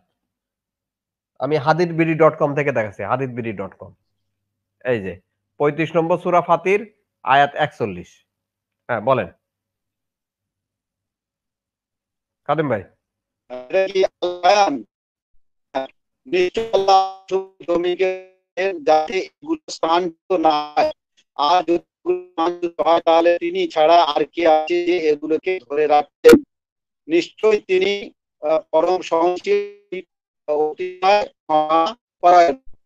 এখানে যেটা বলা হয়েছে যে আল্লাহ আসমান সমূহ এবং জমিনকে ধরে রেখেছেন। আবার অনেক অনুবাদে স্থির আছে। আর পরে অনুবাদ দেখান, ওই তাইসুরুল বা মুজিবুর দেখাতে পারেন। এখানে কি লেখা আছে? আল্লাহ আসমান সমূহ জমি সমূহ স্থির রাখেন। এই দেখছেন এখানে স্থির করেছে, স্থির রাখেন যাতে ও দুটো মানে ও দুটো টলে না যায়। ও দুটো যদি টলে যায় তাহলে তিনি ছাড়া কে ও দুটোকে স্থির রাখবে? তিনি পরম সহিষ্ণু, পরম ক্ষমাশীল। এই যে সত্যের ভাই বলছিলেন না যে থামাবার কোনো উপায় নেই, এই যে বিজ্ঞানীরা পৃথিবী সৃষ্টির আগে, মহাবিশ্ব সৃষ্টির আগে কি ছিল না ছিল সেগুলো তো কাল্পনিক, তারা তো দেখেনি, তারা কল্পনার ভিত্তিতে এই ছবিগুলো বানিয়েছে। উনি বলছে কে ধরে রাখবে থামাবার গতি, মানে কে গতি থামাবে? তো আল্লাহ সহিষ্ণু, মানে দয়ালু, তাই তিনি স্থির রেখেছেন বলে আমরা বাস করতে পারছি। পৃথিবী ঘুরলে আমরা সব শেষ, সামান্য ভূমিকম্প বলে কত ক্ষতি হয়। তো এই জন্য আল্লাহ এখানে বলেছেন তিনি সহিষ্ণু এবং এই যে তিনি পরম ক্ষমাশীল। আচ্ছা ঠিক তাহলে আছে, এখান তাহলে থেকে আমরা কোরআন থেকেও পাওয়া গেল। হ্যাঁ আমরা তাহলে দেখলাম হ্যাঁ কোরআন থেকেও প্রমাণিত হইলো খাদেম ভাই যা বলছেন সেটা সত্য। পৃথিবী স্থির এবং সূর্য পৃথিবীর চেয়ে ছোট এবং সূর্য পৃথিবীর চারিদিকে ঘোরে, এগুলো যা আছে সবই কিন্তু কোরআন থেকে আমাদের দেখাচ্ছেন খাদেম শেখ ভাই, উনি সত্য কথা বলছেন, কোরআনেও আছে এগুলো। তো না, আমরা এখন তাহলে কোরআনে সূর্যকে পৃথিবীর থেকে ছোট এটা কোরআনে পাইনি, আছে হয়তো জানি না, পাইনি। পৃথিবীর থেকে সূর্য ছোট এটা কোরআনে পাইনি। আচ্ছা যাক, মানে আপনি যেগুলো বলছেন নিশ্চয়ই কোরআন হাদিসে না থাকলেও কোরআন হাদিসে আপনার কথাকে অস্বীকার করবে না, হ্যাঁ আমার ধারণা। আর এটা তো দেখাইলেন পৃথিবী যে স্থির, সেটা তো এখানেই দেখা আছে, এই দেখেন স্থির শব্দ লেখা আছে, তো আমরা দেখলাম। তো যাই হোক, উনি কোরআন থেকেও প্রমাণ দিলেন যে পৃথিবী স্থির। দর্শকরা আপনারা দেখছেন, উনি কোরআন থেকে প্রমাণ দিলেন পৃথিবী স্থির। অতএব যারা কমেন্ট করছেন খাদেম ভাইকে, এই যে সে নতুন উইকিপিডিয়া বানাইছে, ভাই কোরআন কি উইকিপিডিয়া? কোরআন কি খাদেম ভাই বানাইছে? কেমন কমেন্ট করলেন আপনি? আবার এই যে আরেকটা কমেন্ট করলেন খাদেম ভাইকে অপমান করে, ভাই ভাই আপনারা কমেন্ট করেন, হ্যাঁ, আবার আরেকটা কটাক্ষ করছেন নাসা তাকে খুঁজতেছে, এরকম আপনারা নিজেরাও অশিক্ষিত, এই জন্য ওই কোরআনকে অস্বীকার করেন। খাদেম ভাইয়ের কথা তো ভাই উনি তো রেফারেন্স দিয়ে বলতেছে ভাই। হ্যাঁ, যাকগে, এখন আমরা সত্যের ভাইয়ের কাছে আসবো। যে সমস্ত দর্শকরা রেফারেন্স বোঝেন না, কোরআনকে অস্বীকার করে নিজেকে মুসলিম দাবি করেন, তারা আসলে মুসলিমই না। তো আমরা এখন সত্যের ভাইয়ের কাছে যাব। সত্যের ভাইয়ের 15 মিনিট এখন শুরু হবে, 25 মিনিটের পরে 15 মিনিট। এখন বাজে 10টা 45, তাহলে 11টা 45। সত্যের ভাই 12টার সময় শেষ করবেন। সত্যের ভাই। ওকে, ধন্যবাদ। তো খাদেম শেখ অনেকগুলি পয়েন্ট বললেন, যার মধ্যে আমি অনেকগুলি পয়েন্ট অবশ্য এর আগে ওনাকে ডিবাঙ্ক করেই দিয়েছি, যেটা উনি আবার বলেছেন। তবে আমি আরেকবার দেখাবো, যেহেতু উনি পয়েন্টগুলি তুললেন। তো এখানে পৃথিবীর যে ইনার্শিয়া যেটা কাজ করে সেটা হলো বায়ুমণ্ডলের উপরে, যেহেতু বায়বীয় পদার্থ এবং লিকুইড যেগুলি আছে, পানি, সমুদ্রের যে পানি, এগুলির উপরে যেভাবে কাজ করে সলিডের থেকে কিছুটা ডিফারেন্ট। তো ডিফারেন্ট হওয়ার কারণে আমরা দেখতে পাই যে গ্যাসীয় পদার্থের উপরে অতটা মানে ইমিডিয়েট এফেক্ট আমরা দেখি না, অর্থাৎ গ্যাসীয় পদার্থ কিছুটা মুভমেন্ট করার সুযোগ থাকে, হ্যাঁ, মুভমেন্টের সুযোগ থাকে। তো আমরা যখন ইনার্শিয়ার কারণে পৃথিবীর তো প্রতিটি বস্তু পৃথিবীর গতিতেই চলে এবং বায়ুমণ্ডল সহই চলে, কিন্তু তারপরে অ্যাডেড কিছু, যেমন আপনি যদি একটা বাসের মধ্যে থাকেন এবং বাসের গতি যদি 50 কিলোমিটার থাকে, আপনার গতিও 50 কিলোমিটারই থাকে। কিন্তু আপনি যদি বাসের মধ্যে চলা শুরু করেন, মনে করেন আপনি বাসের ভিতর দৌড়ানো শুরু করেন, আপনার ওই দৌড়ের গতিটা বাসের গতির সাথে অ্যাড হয়ে যায়। অর্থাৎ আপনি যদি 1 কিলোমিটার স্পিডে দৌড়ান, তাহলে আপনার তখন স্পিড হয়ে যায় 51 কিলোমিটার। তো এই মুভমেন্টটা আমরা পৃথিবীর বায়ুমণ্ডলে দেখতে পাই। যেমন আমি যদি দেখাই বায়ুমণ্ডল আপনার কিছু ছবি, এই যেমন এই যে, তো আপনারা জানেন যে সি ব্রিজ, যারা সমুদ্রের পাশে থাকেন জানেন যে সমুদ্রের যে পানিটা যখন সূর্যের আলোতে, সূর্যের তাপে এই বায়ুটা উপরে চলে যায়, উপরে চলে গেলে এখানে একটি লো প্রেসার তৈরি হয়, তখন অন্য বাতাস, যে সমুদ্রের উপরে ঠান্ডা বাতাস, এই জায়গাগুলিকে দখল করে ফেলে। তো এইভাবে একটা সার্কেল তৈরি হয়। সার্কেল তৈরি হলে পরে এই বায়ুর প্রবাহ আমরা দেখতে পাই, কিন্তু আমরা সবসময় ঝড় দেখতে পাই না। এই যে গতিতে পৃথিবী ঘুরছে, সারাক্ষণ যে ঝড় হবে সেটা না, কারণ এই বায়ুমণ্ডল পুরোটাই পৃথিবীর সাথে ঘুরছে। উপরের পৃথিবীর যে উপরে পৃষ্ঠে যে বায়ুমণ্ডল সারাক্ষণই পৃথিবীর সাথেই আছে। কিন্তু কিছু কিছু জায়গাতে আমরা, যেহেতু এটা বায়বীয় পদার্থ, সেজন্য আমরা কিছুটা মুভমেন্টের তারতম্য দেখতে পাই। এমনকি এই যে সমুদ্রের যে পানিটা, এটাও পৃথিবীর পৃষ্ঠের সাথেই ঘুরছে। তো লিকুইডের উপরে আবার এই ইনার্শিয়াটার এফেক্ট আরেকটু ডিফারেন্ট। তো আমরা সলিড, লিকুইড এবং গ্যাসের যে ভিন্ন ভিন্ন প্রপার্টি আছে, এর কারণে এইগুলির মুভমেন্টের কিছু পার্থক্য দেখা যায়। তো সি ব্রিজের এফেক্ট, এবং আরেকটি জিনিস যে আপনার হট এয়ার, যে এরোপ্লেন, উনি বললেন যে ভূমিকম্প হলে এরোপ্লেনের ধসে পড়ার কথা। তো বিষয়টা এরকম না, কারণ এয়ার মানে একেবারে সলিড যেভাবে পড়ে যায় ওইভাবে বাতাস পড়ে যায় না। কিন্তু ওই যে দেখতে পাচ্ছেন যে হট এয়ার রাইজিং, যখন গরম হয়ে বাতাস উঠে প্লেনের উপরে আপনার পকেট তৈরি করে, অনেক সময় যে এয়ার পকেটের মধ্যে পড়ে যায় প্লেনগুলি, যে এখানে ভ্যাকিউম তৈরি করে শূন্যে। তো এই যারা আপনার যে এভিয়েশনের সাথে আছেন তারা জানেন যে হট এয়ার পকেট তৈরি কিভাবে হয় বায়ুমণ্ডলে। এবং আমরা যারা ফ্লাইটে, মানে মনে করেন আপনি একটা লম্বা ফ্লাইটে যদি যান ওভারসিজ, তো যখন ওই পকেটের মধ্যে প্লেন পড়ে যায়, প্লেনটা তখন কিছুটা নিচে নেমে যায় হঠাৎ করে, বাম্প বলে এটাকে, বাম্পের মধ্যে পড়ে যায়। এবং এটা আপনারা নিজেরা ফিল করতে পারবেন যে হঠাৎ করে প্লেনটা নেমে গেছে। তো এখানে এই জিনিসগুলি ঘটে, কিন্তু ভূমিকম্প হলে পরে যে ওই প্লেন পড়ে যাবে সেটা না।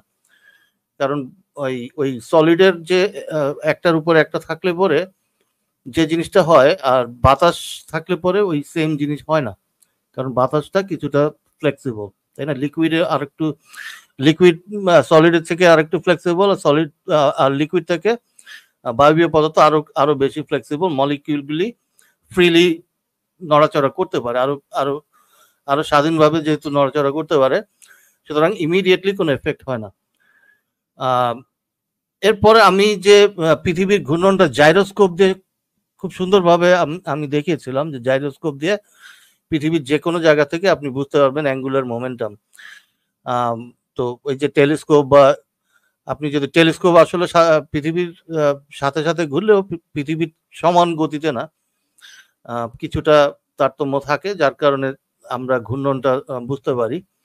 এবং মাঝে মধ্যে যে টেলিস্কোপগুলি যখন উপরে যায়, উপরে যাওয়ার সময় কিন্তু পৃথিবীর সাথে ঘুরে না, ওই একই স্থানে উপরে চলে যায়। তো ওই উপরে একই স্থানে আমি যদি যে কোনো একটা বিন্দু থেকে উপরে ছাড়ি, তখন গোটা পৃথিবীটার ছবি সে তুলতে পারে। তো আরেকটা কথা উনি বললেন যে এই সিলিন্ডারে গ্যাস ছেড়ে দিলে পরে কেন চলে যায়। তো আসলে সিলিন্ডারে যে গ্যাসটা, ওইটা প্রেশারাইজ, হ্যাঁ, সিলিন্ডারের মধ্যে প্রচুর প্রেশার দিয়ে গ্যাসটাকে ঢুকানো হয়। প্রেশারের কারণে যখন আপনি সিলিন্ডারটাকে খুলে দেন, তখন প্রেশারটা রিলিজ হয়, গ্যাসটা উপরে চলে যায়। কারণ প্রেশার রিলিজ হলে প্রেশারাইজ গ্যাস। তো আপনারা ইয়ার সূত্র থেকে জানেন যে টেম্পারেচার এবং প্রেশারের এফেক্ট, যে ভলিউম, গ্যাসের ভলিউমটা চেঞ্জ করে। তো এই কারণে আপনার যখন প্রেশারাইজ কন্টেনার থেকে আপনি গ্যাস ছেড়ে দিবেন, তখন ওটা উপরে চলে যাবে। এই কারণে এমন না যে ওই যে আপনার গ্র্যাভিটি ধরে রাখবে, অবশ্যই গ্র্যাভিটি ধরবে, বাট সময় লাগবে আর কি। যেহেতু প্রেশার থেকে হঠাৎ করে গ্যাস বের হয়ে গেলে গ্র্যাভিটির ওই সাথে সাথে ধরতে পারে না গ্যাসের পদার্থকে। আচ্ছা, আর বাকি দুইটা জিনিস দেখাবো, সেটা হচ্ছে, একটা হচ্ছে যে কালপুরুষ। তো কালপুরুষ আসলে পৃথিবী থেকে অনেক দূরে, এবং বিভিন্ন পজিশন, বিভিন্ন সময় এটা পৃথিবী থেকে দেখা যায়। এবং পৃথিবী তো সূর্যের চারিদিকে ঘুরছে, এবং এই রিলেটিভ পজিশনগুলি কোন কোন বিভিন্ন মাসে বিভিন্ন পজিশনে আছে। তো এইগুলিকে আমরা এই যে নাম দিয়েছি, কোন সময় কিরকম দেখা যায়। তো এইভাবে বিভিন্ন সময় কিন্তু বিভিন্ন পজিশনে থাকে, এমন না যে একটা সময় দুইটা সময় দেখা যায়, এটা সারা বছরই দেখা যাবে, বাট বিভিন্ন পজিশনের কারণে আমরা এইগুলি দিয়েছি। এবং আরেকটি জিনিস বুঝতে হবে, যে এটা ডিস্টেন্স অনেক দূরে, এটার ডিস্টেন্স পৃথিবী থেকে অনেক দূরে, সৌরজগতের বাইরে অনেক দূরে ডিস্টেন্স আছে, যার কারণে আপনার অ্যাঙ্গুলার ইয়েগুলি দেখাচ্ছে এখানে এই ছবিতে। আর সন্ধ্যা তারার ভিডিওটা দেখিয়েছিলাম, যে সন্ধ্যা তারা যে কেন দেখা যায়। তো সন্ধ্যা তারা, আমি স্লাইডটা তৈরি করেছি হচ্ছে সমস্ত তথ্য উনি ইসলামী গবেষক বা এখানে আপনার আমার এই ভিডিওতে আমি এর আগের বার দেখিয়েছিলাম, আমি এবার পুরোটা দেখাচ্ছি না, আমি টেনে টেনে একটু দেখাবো যে কি কারণে সন্ধ্যা তারাকে আমরা, যদিও সূর্য এবং পৃথিবীর মাঝখানে আছে শুক্র গ্রহটা, তারপরেও এটাকে আমরা অ্যাঙ্গেল থেকে দেখতে পাই রাতের আকাশে। ওনাদের দাবি হচ্ছে, যারা, এটা হচ্ছে খাদেম শেখের দাবি না যে পৃথিবী সমতল, ওনার দাবি হলো পৃথিবী স্থির। কিন্তু অনেকটা এরকমই, যে গ্রহটাকে তো দেখা যাওয়ার কথা না, যেহেতু দিনের বেলায় আলো থাকবে। তো একই মানে এই ছবিটা যদি দেখেন, তাহলে আপনারা বুঝতে পারবেন যে কেন দেখা যায়। পৃথিবীর এইখানে রাত আছে, কিন্তু তারপরেও এই গ্রহটাকে দেখা যাচ্ছে, শুক্র গ্রহ এখানে দেখা যাচ্ছে। এটাও সূর্যের চারদিকে ঘুরতেছে, পৃথিবীও ঘুরতেছে, কিন্তু এই দিনের বেলায় দেখতে মানে পাওয়া যায় না, কারণ আলোর জন্য। সন্ধ্যা হলে রাতের বেলা দেখতে পাওয়া যায়, কিন্তু এই অ্যাঙ্গেলের কারণে, এই অ্যাঙ্গেলটা থাকে 45 ডিগ্রি অ্যাঙ্গেলের। এটাও দেখিয়েছিলেন যে 45 ডিগ্রির মধ্যে দেখা যাবে মোটামুটি এই অ্যাঙ্গেলটা এখানে দেখা যাচ্ছে যে কত ডিগ্রি অ্যাঙ্গেল, 46 হচ্ছে এখানে। তখন আমরা ভেনাসকে দেখতে পাচ্ছি পৃথিবী থেকে, এবং সূর্যটা এই বরাবর আছে। তখন দিন, এই পাশে দিন, এ পাশে অলরেডি রাত হয়ে গেছে, রাতেও দেখা যাচ্ছে। এরপর এটা আরেকটা পজিশন আছে, এই পজিশনেও আপনার দেখা যাচ্ছে। তো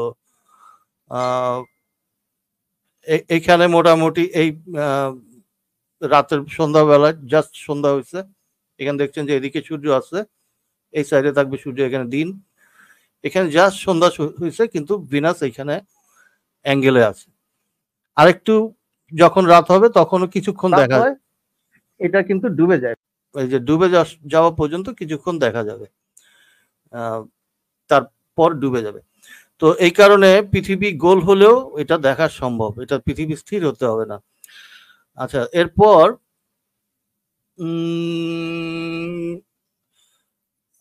আর কি কি পয়েন্ট উনি দেখিয়েছেন, আমি কয়েকটা পয়েন্ট ওনার স্লাইড থেকে দেখি যে পৃথিবী ঘুরলে পরে, আচ্ছা এটা বায়ুমণ্ডলকে ধরে রাখতে পারবে কিনা, মহাকাশ কেন্দ্র, স্যাটেলাইট কেন্দ্রতে। তো আসলে গ্র্যাভিটি পুরোপুরি জিরো হয় না, ওই যে মহাকাশ কেন্দ্র বা পৃথিবীর উপরে যে আমাদের যে উপগ্রহগুলি আছে, তো কোথাও গ্র্যাভিটি পুরোপুরি জিরো হয় না। হ্যাঁ, গ্র্যাভিটির এফেক্ট কমতে থাকে, যত ডিস্টেন্স বেশি তত গ্র্যাভিটি কমতে থাকে, কিন্তু টোটালি জিরো গ্র্যাভিটি কোথাও হয় না। তো এই কারণে গ্র্যাভিটির এফেক্ট কম দেখে তারা ভেসে বেড়ায়, কিন্তু তারপরেও কিছু না কিছু এফেক্ট পৃথিবীর গ্র্যাভিটির দেখা যায়। এবং চাঁদ, যে বললেন যে চাঁদের সাথে সংঘর্ষ হবে, চাঁদ তো পৃথিবীকে কেন্দ্র করে ঘুরছে, এবং চাঁদ হচ্ছে পৃথিবীর গ্র্যাভিটির কারণে পৃথিবীর চারদিকে ঘুরছে, এবং পৃথিবী যেহেতু সূর্যের চারিদিকে ঘুরছে, তাই দুইটা বস্তু একই সাথে সূর্যের চারিদিকে ঘুরছে, এবং কোনোটার সাথে কোনোটার কলিশন হচ্ছে না। আমরা 3 মিনিটের মতো বাকি আছে। হ্যাঁ হ্যাঁ, এখন চাঁদের আপনার যে কক্ষপথ, সেটা হচ্ছে পৃথিবীকে কেন্দ্র করে পৃথিবীর চারিদিকে ঘুরবে, এবং পৃথিবীর যে কক্ষপথ সেটা হচ্ছে সূর্যের চারিদিকে, যার কারণে কোনোটার সাথে কোনোটার কোনো কনফ্লিক্ট নেই। এবং চাঁদের যে ঘূর্ণন, সেটা হচ্ছে যে 28 দিনে সে একবার তার নিজের অক্ষে ঘুরে আসে, এবং পৃথিবীর চারিদিকেও সে 28 দিনে একবার ঘুরে আসে, যার কারণে আমরা সবসময় চাঁদের একটা সাইডই দেখতে পাই, এবং ওই চাঁদকে সহই আমরা সূর্যের চারিদিকে ঘুরে আসি 365 দিনে একবার। আর এই কারণে আমরা চাঁদকে সবসময় আমাদের সাথেই পাই। আর পরে আরেকটি পয়েন্টে উনি বলেন যে আমাদের যে ঋতু পরিবর্তন, হ্যাঁ, শীত গ্রীষ্ম কেন হয়। তো শীত গ্রীষ্মের তো দুটো কারণে হয়। একটা হচ্ছে যে আমাদের যে পৃথিবী একটি অ্যাঙ্গেলে হেলানো আছে, পৃথিবীটা যে এই একটা অ্যাঙ্গেলে আছে, এই কারণে কোনো জায়গায় যখন গ্রীষ্ম থাকে, গ্রীষ্মের যে জায়গাটা আপনার সূর্যরশ্মি সরাসরি পড়বে, ওইখানে গ্রীষ্ম হবে, বিপরীত দিকে শীত পড়বে। তো উনি যে ব্যাখ্যাটা দিয়েছেন যে সূর্যের উত্তরায়ণ এইভাবে হয় না, সূর্য আসলে এইভাবে উত্তরায়ণ দক্ষিণায়ন হয় না। যেটা হয় যে সূর্যের চারিদিকে এই অ্যাঙ্গেলের কারণে পৃথিবীর বিভিন্ন জায়গাতে সূর্যরশ্মির কখনো তির্যক কখনো সরাসরি পড়ার কারণেই শীত গ্রীষ্ম হয়। আর এটা আরো বিস্তারিত এখন হয়তো সময় নেই, তবে আমি যদি সময় পাই ঋতু পরিবর্তন কিভাবে হয় এটা আরো বিস্তারিত আপনাদেরকে আমি বলতে পারবো। তবে এই মুহূর্তে এতটা ডিটেলস আমি বলছি না। তবে এই পৃথিবীর যে দুইটা গতি, একটা হচ্ছে আহ্নিক গতি, একটা বার্ষিক গতি। আহ্নিক গতির কারণে দিন রাত হয়, বার্ষিক গতির কারণে ঋতু পরিবর্তন হয়। তো আহ্নিক গতি বার্ষিক গতি না থাকলে পৃথিবীর সবসময় একই দিকে সূর্য থাকতো অথবা একই সিজন থাকতো, আমরা ঋতুর বৈচিত্র্য দেখতে পেতাম না, আমরা দিন রাত পার্থক্য দেখতে পেতাম না। এবং চাঁদ এবং সূর্যের আরেকটি মানে তাদের যে গ্র্যাভিটি কাজ করছে, সূর্য এত দূরে থাকার ফলেও তার গ্র্যাভিটি আমাদের পৃথিবীর উপর কাজ করে এবং চাঁদের গ্র্যাভিটি পৃথিবীর উপর কাজ করে, যার কারণে জোয়ার ভাটা হয়, অর্থাৎ পৃথিবীর পানিগুলিকে আন্দোলিত করতে পারে। তো যার কারণে জোয়ার ভাটাও ওই চাঁদ এবং সূর্যের যে গ্র্যাভিটি, সেই গ্র্যাভিটির কারণে। জি, আপনার সময় শেষ। আচ্ছা ঠিক আছে। তো ধন্যবাদ। এখন আমরা কাদেম শেখ ভাইয়ের কাছে যাব। আজকে আমাদের ডিবেট চলতেছে, ডিবেটের বিষয় পৃথিবী স্থির, অর্থাৎ পৃথিবী নিজের চারিদিকে ঘোরে না বা সূর্যের চারিদিকে ঘোরে না। এর পক্ষে কাদেম শেখ ভাই, বিপক্ষে সত্যের সন্ধানী ভাই। এবং কাদেম শেখ ভাই রেফারেন্স দেখাচ্ছেন, সত্যের ভাইও রেফারেন্স দেখাচ্ছেন। তো মাঝখানে কাদেম ভাই ভাবছিল আমি ওনাকে কি কুরআন হাদিসের ব্যাপারে কটাক্ষ বলছি। না ভাই, কাদেম শেখ ভাই নিশ্চয়ই বুঝতে পারছেন আমি আপনাকে বলছিলাম আপনার কোনো রেফারেন্স যদি দেখানোর প্রয়োজন হয় কুরআন হাদিস থেকে তাহলে আমাদের জানাবেন। আপনি ভাবছিলেন যে আমি মনে হয় কুরআন হাদিসকে ভুল, আপনি বললেন যে আমি তো চাই সবসময় কুরআন হাদিসকে ভুল প্রমাণ করতে। আপনি মনে হয় ঠিক মতো হয়তো মানে ভুল বুঝছিলেন আমাকে। যাই হোক, উনি কিন্তু যখন বলছে কোরআন থেকে, আমি কিন্তু সাথে সাথে দেখাইছি। হ্যাঁ, উনি যে রেফারেন্সটা বলছিল কোরআনে আছে পৃথিবী স্থির, সেটা হইলো 35 নম্বর সূরা ফাতির আয়াত 41। সেটা আমি দেখাইছি ওনার কথার সাথে সাথে। ভাই মডারেটর হিসাবে আমি নিরপেক্ষ নই এরকম কথা, এরকম কি কিছু পাইছেন কিনা খাদেম ভাই? না না, আপনি আমার কথা ভুল বুঝেছেন। আমি বলেছি যে আপনারা যে লাইভ গুলো করেন রোজ, সেখানে কি বলেন যে কোরআন অবৈজ্ঞানিক, এটা আপনারা বলেন। অতএব না না, সেটা ভাই আপনারা আজকে ডিবেটের কথা বলতেছি ভাই। আজকে ডিবেটের আগে পরের কথা না, আজকে ডিবেটের কথা বলতেছি। আজকে ডিবেটে কি আমি কোনো পক্ষপাতিত্ব করতেছি কিনা? আচ্ছা ঠিক আছে, তাহলে ঠিক আছে, আপনি যেহেতু বললেন পক্ষপাতিত্ব করতেছি না, তাহলে আমরা ওই আলোচনায় আর না যাই। আমি যেহেতু আমরা কথা বেঁধে বেঁধে যাচ্ছে কাদেম ভাই। মানে আমি বলেছিলাম উনি দেখাবে এই জায়গায় দেখাবে, আমি সেটা কাউন্টার দেব। আমি এইটা বলেছি, আপনি ঠিক বুঝতে পারেননি। আচ্ছা ঠিক আছে, আমার সময় কটা থেকে বলুন। না, আমি তো নিরপেক্ষতা বজায় রাখতেছি নাকি ডিবেট চলাকালীন? হ্যাঁ সেটা ঠিক আছে, সেটা আপনার আচ্ছা, ডিবেট ঠিক আছে। চলাকালীন ঠিক আছে, কোনো সমস্যা নেই। আচ্ছা আচ্ছা, এটাই জিজ্ঞেস করছিলাম। ঠিক আছে, তো তাহলে আবার আপনার সময় শুরু করব আমাদের নির্ধারিত সময় অনুযায়ী। এখন খাদিম ভাই দিয়ে আবার বেড়ে গেল, নেট চলে গেছে, আসছেন আবার। তো খাদিম ভাই এখন আপনার 15 মিনিট শুরু হবে। এখন বাজে এখানে বাংলাদেশ সময় 12টা 3, 12টা18 সময় আপনার সময় শেষ হবে। তাহলে আপনার সময় চালু করে দেবো খাদিম ভাই? খাদিম ভাই শুনতে পাচ্ছেন? খাদিম ভাই? জি হ্যাঁ শুনতে পাচ্ছি, হ্যাঁ। আপনি কি শুনতে পাচ্ছেন আচ্ছা, আমার? হ্যাঁ এখন শোনা যাচ্ছে, হ্যাঁ এখন আপনাকে শোনা যাচ্ছে। তাহলে আপনার সময় চালু করে দিন। আচ্ছা, আপনার সময় হ্যাঁ চালু হ্যাঁ। হয়েছে, আপনি শুরু করেন। আপনার সময় চালু করছি, শুরু করেন। আচ্ছা এই 7 নম্বর ছবিটা এখানে নিয়ে আসবেন। 7 নম্বর ছবিটা, একটু 7 নম্বর ছবিটা দেখাবেন। আচ্ছা একটু সময় দিন, আমি বের করতে একটু টাইম লাগবে। আচ্ছা ঠিক আছে, আপনি আনুন, আমি বলতে থাকি। হ্যাঁ। বললেন যে পদার্থ বস্তুর মতো কাজ করে না। আসলে আমি উত্তরটা দিয়েছি, কিন্তু উনি বুঝতে না পেরে কথাটা বলেছেন। আমি বলেছি ধরুন এই যে পৃথিবী ঘন্টায় আপনার 1,04,000 কিমি দৌড়চ্ছে। তো এখানে পৃথিবী যতটুকু যাবে, যতটুকু পৃথিবী সরবে, সেটা পশ্চিমে যাক, পূর্ব যাক, উত্তর দক্ষিণে, উপর নিচে, যেখানে যাক, পৃথিবী যতটুকু যাবে তার সাথে বায়ুমণ্ডল ততটুকু যেতে হবে। এটাই তো। তাহলে এখানে যদি আপনার ধরুন পৃথিবীর উপরে পানি আছে, এখন কম্পন হয়, তাহলে পানিও কম্পিত হবে। আর পানির উপরে তখন যে জলযান গুলো থাকে টল্ট হয়ে যায়, পড়ে যায়। তাহলে সেই পৃথিবীর সঙ্গে বায়ুমণ্ডল বাধাবদ্ধ। এখানে তো বিন্দু মাত্র স্বাধীন নয় বিজ্ঞানীদের। ভূমিকম্প এখানে কন্ট্রোল করতে পারবে না, কন্ট্রোল করার কোনো, কারণ বায়ুটা এখানে মানে তাদের বক্তব্য অনুযায়ী যেহেতু বায়ুটা এখানে মানে স্বাধীন নয়, মুক্ত নয়, তাই পারে না। এই জন্য আমি বলছি যে পৃথিবী ভূমিকম্প হলে পড়ে যাবে, কিন্তু কেন পড়ে না? এই জন্য পড়ে না যে পৃথিবী স্থির, পৃথিবী সম্পূর্ণ স্থির বলে ভূমিকম্পের সময় পাখি পক্ষ পড়ে। আচ্ছা, উনি বলেছেন সম্পর্কে গতি জড়তা আমার মনে শোনা হয় যায়। আপনার ভয়েস ক্লিয়ার না, আপনার কথা একটু clear- একটু বেটে ও, বেটে আচ্ছা। একটু বেটে বেটে যাচ্ছে একটু। এখন মনে হয় ঠিক আছে, বলেন দেখি। ও আচ্ছা, হ্যাঁ, ডিসকানেক্ট হয়ে গেছে, ওনার নেটের সমস্যা বোধহয়। নেটের সমস্যা অনেক। হ্যাঁ।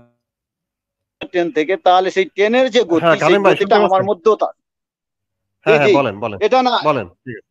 হ্যাঁ হ্যাঁ, এইটা। আচ্ছা, এখানে আমি যেটা দেখিয়েছি, একটু বড় করুন ভাই, একটু বড় করুন।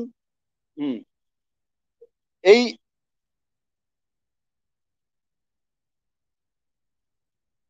হ্যাঁ, এই দেখুন, এই যে এখানে, আরে এটা না ভাই, এখানে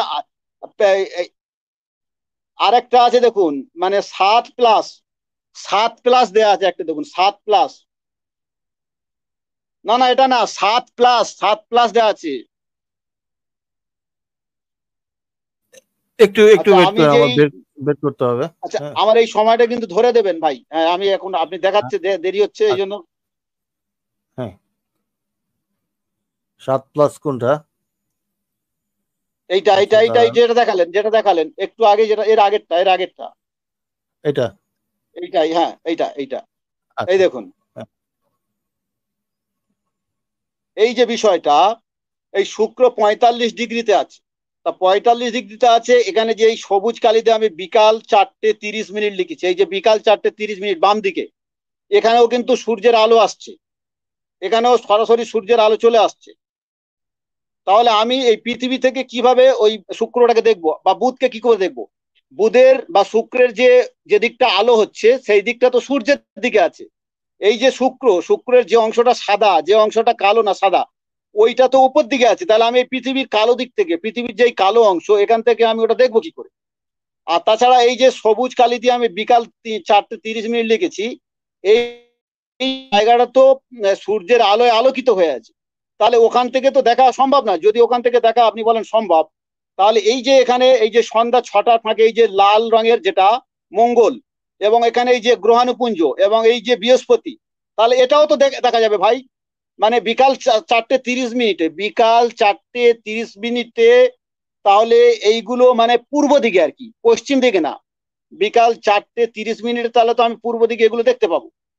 এগুলো কেন দেখতে পাবে না? বিকালে আমরা দেখতে পাই না, বা ধরুন বেলা 10টা 9টার সময়, বেলা 7টার সময়, 7:30টার সময়, সকাল 7:30টার সময় আমি পশ্চিম দিকে যদি তাকাই, তাহলে দেখার কথা। পশ্চিম দিকে যা কিছু আছে, গ্রহাণুপুঞ্জ দেখবো, আরো যে সমস্ত গ্রহ নক্ষত্র আছে দেখবো। কেন দেখতে পাই না? না, দিনের আলোয় ওগুলো দেখা যায় না। এইটা বিজ্ঞানীদের 100% ভুল, 100% এটা ভুল। আপনি কোনোদিন এই পৃথিবীর রাতের অংশ থেকে ওই 45 ডিগ্রিতে দেখতে পাবেন না, যতক্ষণ না 90 ডিগ্রির এপারে আসছে। যদি আপনি বলেন হ্যাঁ দেখতে পাবো, তাহলে তো এগুলোও দেখা যাবে ভাই। তাহলে এই যে সন্ধ্যা 6টা, এই যে গ্রহাণুপুঞ্জ, এখান থেকে এই যে মানে বিকাল বেলা আর কি, বিকাল 4:30 5টাতে, 4:30টার সময় তো আমরা, 4টের সময় তো তাহলে এগুলো দেখতে পাবো। এগুলো কেন দেখা যায় না আর ওটা দেখা যাবে কেন? এইখানে আপনাকে যুক্তি দিয়ে, বিজ্ঞান দিয়ে প্রমাণ দিতে হবে যে কেন এগুলো দেখা যায় না আর ওই বুধ দেখা যায় বা শুক্র দেখা যায়। অতএব এগুলো গোঁজা মিল দেওয়া কথাবার্তা বিজ্ঞানীদের, এই কথা কিন্তু সম্পূর্ণ মিথ্যা, ভুল কথা। এ কথা কোনোদিন সত্য নয়। আচ্ছা, উনি যেটা বলেছেন, আর একটা কথা হচ্ছে যে গতি জড়তা সম্পর্কে আমি উত্তর দিয়ে গেছি, যে আমি ধরুন একটা চলন্ত ট্রেনে আছি, তো সেই অবস্থায় যদি আমি লাফ দিই, ট্রেনের যে গতি, সেই গতিটা আমার মধ্যেও আছে। আমি এটা বলেছি যে গতি জড়তা বাদ দিয়েও কিন্তু সেখানে 30 ডিগ্রি হেরফের হয়ে যাবে। উনি সেইটা বাদ দিয়েছেন, মানে সেইটা ধরেনি। আচ্ছা, বায়ুমণ্ডল পৃথিবী থেকে ঘুরছে, বায়ুমণ্ডল পৃথিবীর সঙ্গে ঘোরে না ভাই।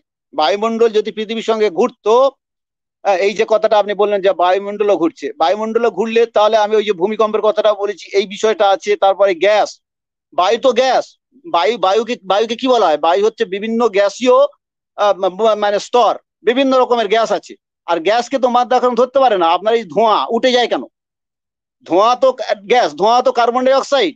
তাহলে যখন তার ঘনত্ব বেশি, তখন ধরতে পারলো না। আর আকর্ষণ বেশি কোথায়? এই ভূত ত্বকে আকর্ষণ বেশি, যত উপরে যাবেন আকর্ষণ কম। তাহলে যেখানে আকর্ষণ বেশি সেখানে ধরতে পারলো না, আর অন্য জায়গায় চলে গেলে সেটা ধরে রাখবে, এটা কিন্তু অবৈজ্ঞানিক কথাবার্তা। গ্যাসকে ধরতে পারে না। আমি এখানে অনেক প্রমাণ দিয়েছি আপনার। তারপরে এই বায়ুমণ্ডলটা যদি আপনি বলেন যে এটা এই বদ্ধ হয়ে রয়েছে, পৃথিবীর সঙ্গে আবদ্ধ হয়ে, না, তাহলে তো সবকিছু দূষিত হয়ে যেত, পুরো অন্ধকার হয়ে যেত। সূর্যের অতিরশ্মি, বেগুনি তাপ এবং পৃথিবী থেকে এই যে ধোঁয়া টোঁয়া, এগুলো পুরো বায়ু অন্ধকার হয়ে যেত। এই বায়ু ফিল্টার হয়, পরিষ্কার হয়। যেমন আমরা শ্বাস প্রশ্বাস নিই, আমরা শ্বাস নিই, প্রশ্বাস ত্যাগ করি, একই ভাই এই বায়ুমণ্ডলটার ভিতরে এরকম নতুন বায়ু আল্লাহ প্রেরণ করেন। আবার পুরান মানে খারাপ বায়ুটা, দূষিত বায়ুটা বের হয়ে যায়। এই সম্পর্কে বিজ্ঞান এখন অজ্ঞানে আছে, জানে না, এটা আদৌ জানে না। তাই এই কথাগুলো আপনাদের মুখ থেকে বেরোচ্ছে, এগুলো সম্পূর্ণ ভুল কথা। আচ্ছা, বায়ুমণ্ডল, উনি বলেছেন ভূমিকম্পে প্লেন পড়ে না কেন, মানে পড়ে না কেন, আজ ভাই তার উত্তর আমি দিয়েছি। আচ্ছা, এখানে বলা হচ্ছে যে সলিড পদার্থ। আরে ভাই, আপনি তো বায়ুকে তো সলিড ধরে নিয়ে তো পৃথিবীর সাথে ঘোরাচ্ছেন। তারপরে আমি বলেছি যে স্ট্রপোস্ফিয়ারের যে আকর্ষণ আর ম্যাগনেটোস্ফিয়ারের 10,000 কিমি, দুটো কি এক হবে? যত উপরে যাবে তত আকর্ষণ তো কমবে। তাহলে এই এই এই অসামঞ্জস্যতা নিয়ে কি করে ঘুরবে? হতে পারে না, কখনো এটা হতে পারে না। এখানে গতি, এখানে আকর্ষণ কম, সেখানে আকর্ষণ, এখানে আকর্ষণ বেশি, সেখানে আকর্ষণ কম। তাহলে এই অসামঞ্জস্যতা নিয়ে তো হয় না। আর আপনি বললেন যে এই বায়ুমণ্ডলকে নিয়ে পৃথিবী ঘুরছে, আবার যখন মানে স্থিরের ব্যাপারে আসছেন তখন বলছেন যে না, এটা সলিড আর ওই বায়ু বই এক হয় না। একই হয় না বলেই তো আমি সেটা বলেছি যে পৃথিবীর ঘূর্ণনের সাথে বায়ুর কোনো সম্পর্ক নেই, বায়ু সম্পূর্ণ মুক্ত। এই জন্য আমরা বলি মুক্ত বেগ। এই যে মহাকাশ স্টেশনে এটাকে বলা হয় মুক্ত বেগ। মুক্ত বেগ কি? ওখানে কোনো মাধ্য আকর্ষণ নেই, তাই নভোচারীরা ভাসে। কাজেই ওখানে যদি আকর্ষণ না থাকে তাহলে তার থেকে আরো উঁচু 10,000 কিমি, ওই আপনার এক্সোস্ফিয়ার, তাহলে সেইটা কি করে ভাই সেখানে মাধ্যাকর্ষণ কাজ করতে পারে? আর চাঁদ কি করে মাধ্যাকর্ষণ কাজ করবে? যেখানে আপনার 400 কিমি দূরে পৃথিবীর মাধ্যাকর্ষণ কাজ করছে না, নভোচারীরা ভেসে বেড়াচ্ছে, আর চাঁদ আপনার 3,84,800 কিলোমিটার দূরে, পৃথিবী কি করে চাঁদকে আকর্ষণ করবে? এটা মিথ্যা কথা, এটা অবাস্তব কথা। চাঁদ তার কক্ষপথে ঘোরে, আর যদি পৃথিবীও চলমান হতো তাহলে চাঁদের সাথে পৃথিবীর সংঘর্ষ হতো। এটাই হচ্ছে সত্য কথা। কিন্তু জানি না আপনাদের কেন বোঝা। আচ্ছা, এই যে ভূমিকম্প সম্পর্কে বলেছি, যে ভূমিকম্প হলে এত ক্ষতি হয়, ঘর বাড়ি পড়ে যায়, পুকুরের খাল বিলের জল উপরে উঠে আসে, আর আপনার পৃথিবী তিনটে গতি নিয়ে নেচে মানে এই যে ধরুন 23.5 ডিগ্রি হেলে যাচ্ছে, আবার সোজা হচ্ছে, আবার আবার 23.5 ডিগ্রি দক্ষিণে হালতেছে, উত্তরে হালতেছে। তাহলে ভাই এইভাবে ড্যান্স করতেছে পৃথিবী, ড্যান্স করছে, আবার ঘুরতেছে, আবার দৌড়চ্ছে, মানে বার্ষিক গতি, আহ্নিক গতি এবং দিগন্তকরণ গতি।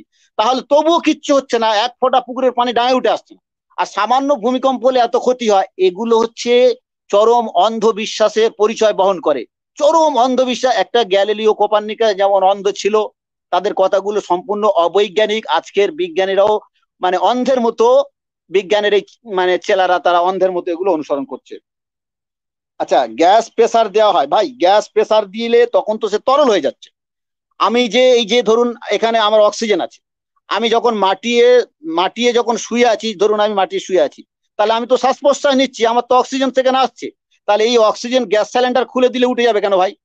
এখানে তো আমার গ্যাস আছে, এ তো উঠে যাচ্ছে কেন? তাহলে এখানে আপনার প্রমাণ হচ্ছে যে ওটা ফ্রি, ওটা মুক্ত। মাধ্যাকর্ষণের সাথে গ্যাসের কোনো সম্পর্ক নেই, মাধ্যাকর্ষণের ক্ষমতা নেই গ্যাসকে ধরে রাখে। আপনি যখন একটা হেলিয়াম গ্যাস যখন বেলুনে ঢুকিয়ে দেবেন, কি হবে? বেলুনটা চলে যাবে আপনার 50 কিলোমিটার উপরে চলে যাবে, আর গিয়ে ওখানে বাষ্প হয়ে যায়, ওখানে তাপমাত্রা অনেক বেশি। তাই এই জন্য আমরা দেখতে পাচ্ছি যে গ্যাসকে ধরে রাখার ক্ষমতা মাধ্যাকর্ষণের নেই। আর যদি মাধ্যাকর্ষণ গ্যাসকে ধরে রাখতে না পারে, আর তার ভিতরে যদি পৃথিবী ঘুরতে থাকে, তাহলে তো সংঘর্ষ হবে। প্রতি মানে 1 সেকেন্ডে বন্ধ যাবে না, আপনার 1,000-1,200 কিলোমিটার গতিবেগে ঝড় হবে। হ্যাঁ, এবং এই বায়ু। খাদেম ভাই, জি, আপনার ওই যে হ্যাঁ, আর 5 মিনিট বাকি আছে, ওই যে উপরে দেখেন, উপরে ডান দিকে কোনায়, উপরে ডানে কোনায় সময় দেখাচ্ছে।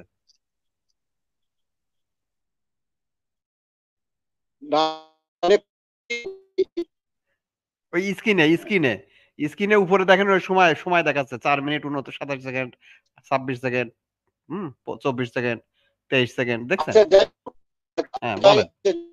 আচ্ছা, ঠিক আছে, আমার সময় শেষ হয়ে গেলে আপনি বলবেন। হ্যাঁ, ওই যে উপরে দেখাও যাচ্ছে, আমি বলবো আচ্ছা, আর আপনি একটু উপরে খেয়াল রাখেন। আচ্ছা, হ্যাঁ, আচ্ছা, কালপুরুষ, হ্যাঁ কালপুরুষ তাহলে কি সূর্যকে কেন্দ্র করে ঘোরে? উনি যে ছবিটা এখানে দেখিয়েছে, হ্যাঁ দারুণ হাস্যকর। উনি কালপুরুষের যে ছবিটা দেখিয়েছে ভাই, ওখানে সেন্টারে রেখেছে সূর্য, কিন্তু কালপুরুষ তো আমাদের সৌরজগতের বাইরে, সূর্যকে কেন্দ্র করে ঘোরে বিজ্ঞানীদের কথা অনুযায়ী। সেটা বুধ, শুক্র, পৃথিবী, মঙ্গল, বৃহস্পতি, ইউরেনাস, শনি, নেপচুন, প্লুটো, এইগুলো। আর ওটা তো নক্ষত্র ভাই। এই যে কালপুরুষ প্রায় 19টা তারা নিয়ে গঠিত। হ্যাঁ, তাহলে আপনি এখানে যেটা দেখিয়েছেন ওই সেন্টারে রেখেছেন সূর্যকে, তো আপনি তাহলে বলুন যে কালপুরুষ সূর্যকে আমাদের সৌরজগতের মধ্যে, সেটা তো বলছেন না, আপনি বলছেন বাইরে। তো বাইরে মানে কালপুরুষ, শুনুন, কালপুরুষ 23 ঘন্টা আপনার 56 মিনিট, 23 ঘন্টা 56 মিনিটে এক পাক খায় পৃথিবীর, 23 ঘন্টা 56 মিনিটে।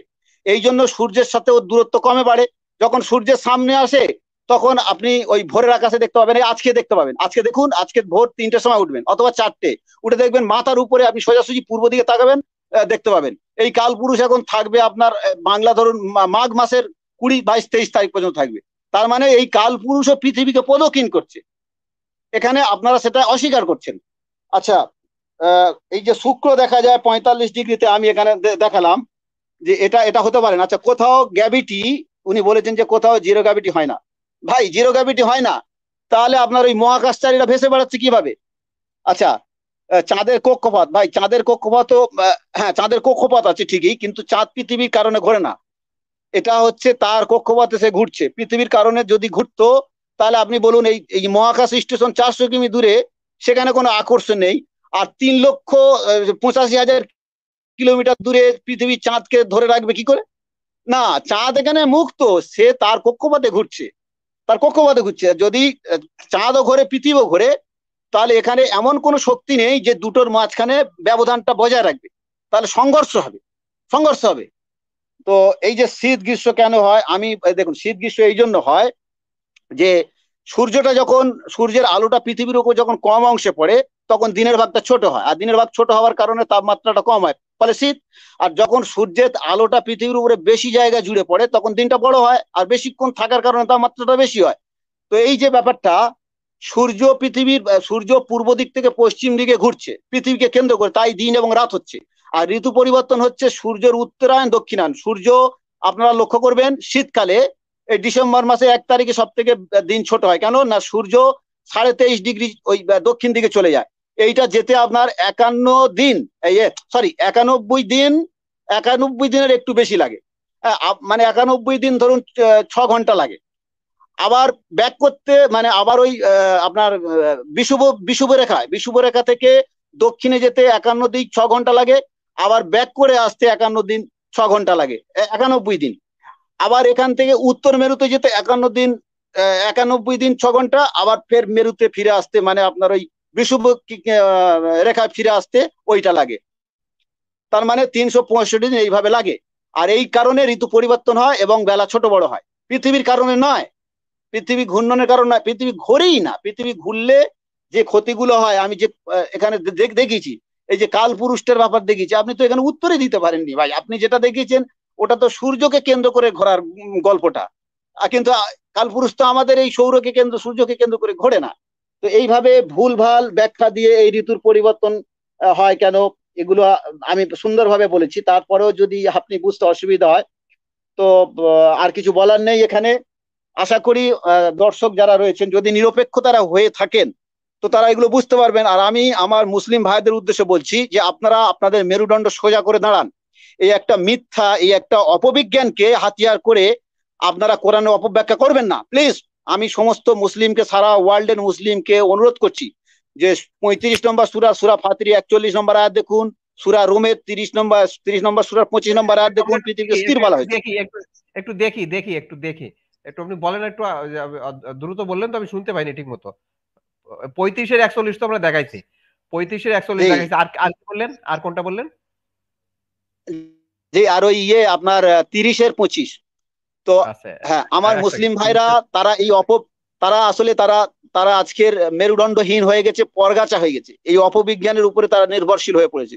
মেরুদণ্ড সোজা করে দাঁড়ান, কোরআনের সত্য কথাগুলো তুলে ধরুন। কোরআনকে অপব্যাখ্যা করবেন তো জাহান্নামে চলে যাবেন, জাহান্নামে চলে যাবেন।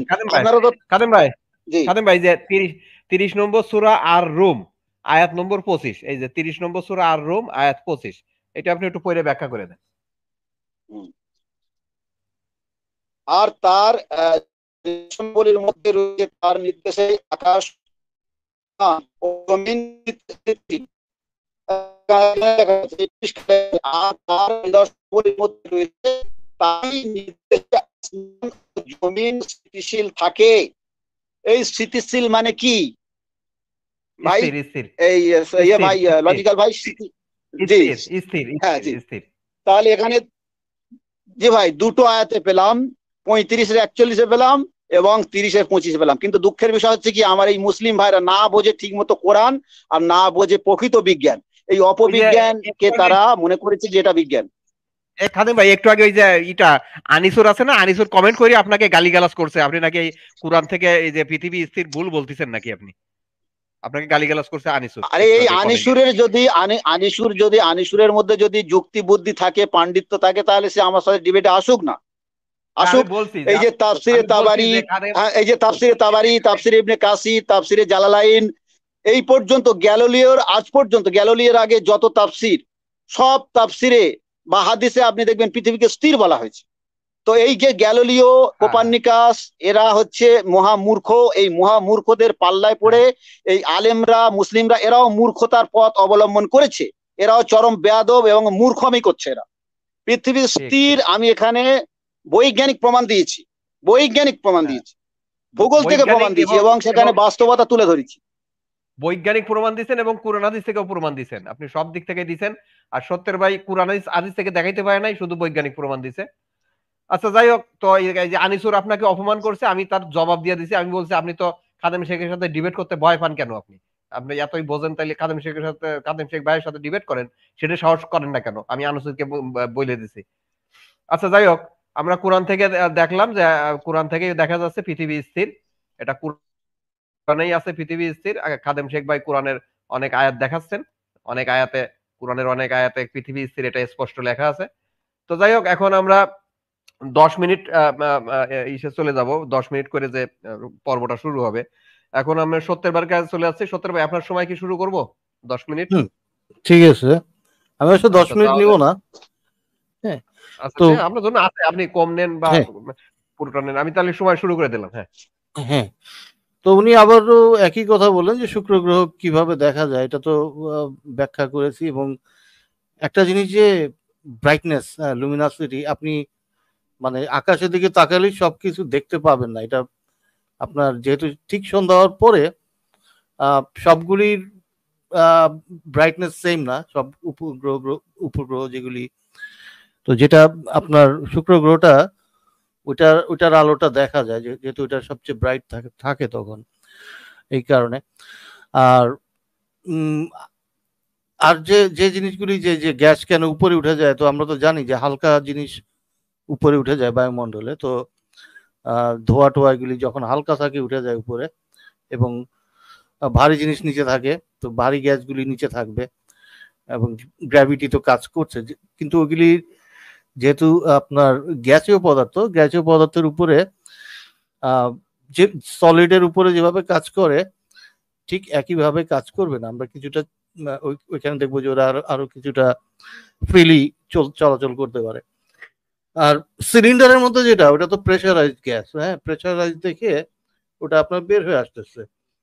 তার মানে এই না যে ওটার উপরে গ্র্যাভিটি কোনো কাজ করতেছে না। যখন ওই প্রেসারটা কিছুটা নর্মাল হবে, তখন তো গ্র্যাভিটি ঠিকই কাজ করবে। এবং হিলিয়াম তো অনেক হালকা, হিলিয়াম হালকা দেখে উপরে চলে যায়, হ্যাঁ, বেলুন ওইগুলি তো যত হালকা হবে উপরে চলে যাবে, ভারী গ্যাস নিচে থাকবে। এটা তো বেসিক নলেজ।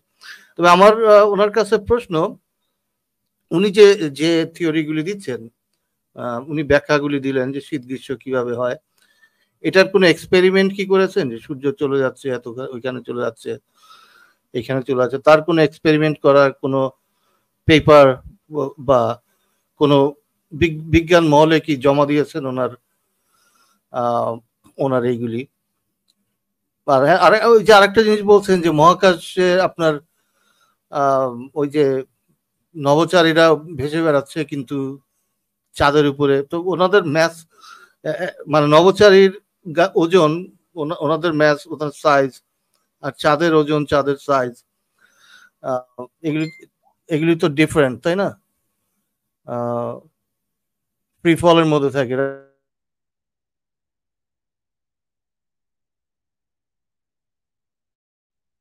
কাজ করে আর কি, গ্র্যাভিটি সাইজ অনুযায়ী কাজ করে। তো আমার ওনার কাছে এটাই প্রশ্ন যে উনি কি কি এক্সপেরিমেন্ট করেছেন ওনার থিওরির জন্য, এবং কোন কোন পেপার কোন কোন বিজ্ঞানীর কাছে জমা দিয়েছেন, কোনো কোনো পিয়ার রিভিউড জার্নালে জমা দিয়েছেন কিনা, এটা আমার জানার প্রয়োজন। কারণ তাহলে আমরা বলতে পারবো যে আগের সব ভুল, ওনারটা সঠিক, এবং আমরা টেক্সট বুকগুলি চেঞ্জ করে খাদেম শেখের থিওরি আমরা শিখবো। কোনো সমস্যা নেই, আপনি শুধু পেপারগুলি জমা দিবেন। জি, আমি এতটুকুই বললাম। আচ্ছা সত্যের ভাই, তাহলে বক্তব্য শেষ ধরে নিচ্ছি, এখনো 6 মিনিট 40 সেকেন্ড ওনার ছিল। যাই হোক, তাহলে আমরা এখন সময় নষ্ট না করে খাদেম ভাইয়ের কাছে চলে যাই। খাদেম ভাই, আপনি কি প্রস্তুত? আপনার সময় কি শুরু করব? আচ্ছা, হ্যাঁ, শুরু করে দিতেছি, আপনি বলেন। আচ্ছা, প্রিয় দর্শক যারা দেখছেন, ভাই আপনারা একটু পক্ষপাতদুষ্টতা বর্জন করে নিরপেক্ষ হওয়ার চেষ্টা করুন। কে বলল কি বলল সেইটা, মানে কে বলছে এটা নয়, কি বলল সেইটাই বিচার্য বিষয়। তো ফিরে আসছি সত্যের ভাইয়ের কথায়, শুক্র কিভাবে দেখা যাবে। হ্যাঁ, উনি কিন্তু বোঝাতে ব্যর্থ হলেন। যদি শুক্র দেখা যায় ভাই, তাহলে তো ওই 45 ডিগ্রিতে বা আরো ধরুন এতে আরো কাছে থাকছে, আমি যে চিত্রটা দেখালাম ওখানে, তাহলে ওই যে মানে আপনার বিকাল 4:30 সময় বা 4টের সময় কেন পূর্ব দিকে থাকা আপনার ওই যে ওই কি বলে গ্রহাণুপুঞ্জ বা আরো অন্যান্য গ্রহ নক্ষত্র দেখা যাবে না? অথবা সকাল 7টার সময় আমি যদি পশ্চিম দিকে তাকাই, সকাল 7টা, সূর্য তো থাকে পূর্ব দিকে, আমি যদি পশ্চিম দিকে তাকাই কেন দেখতে পাবো না? কারণ এখানে সূর্যের আলো, তাই দেখতে পাবো না।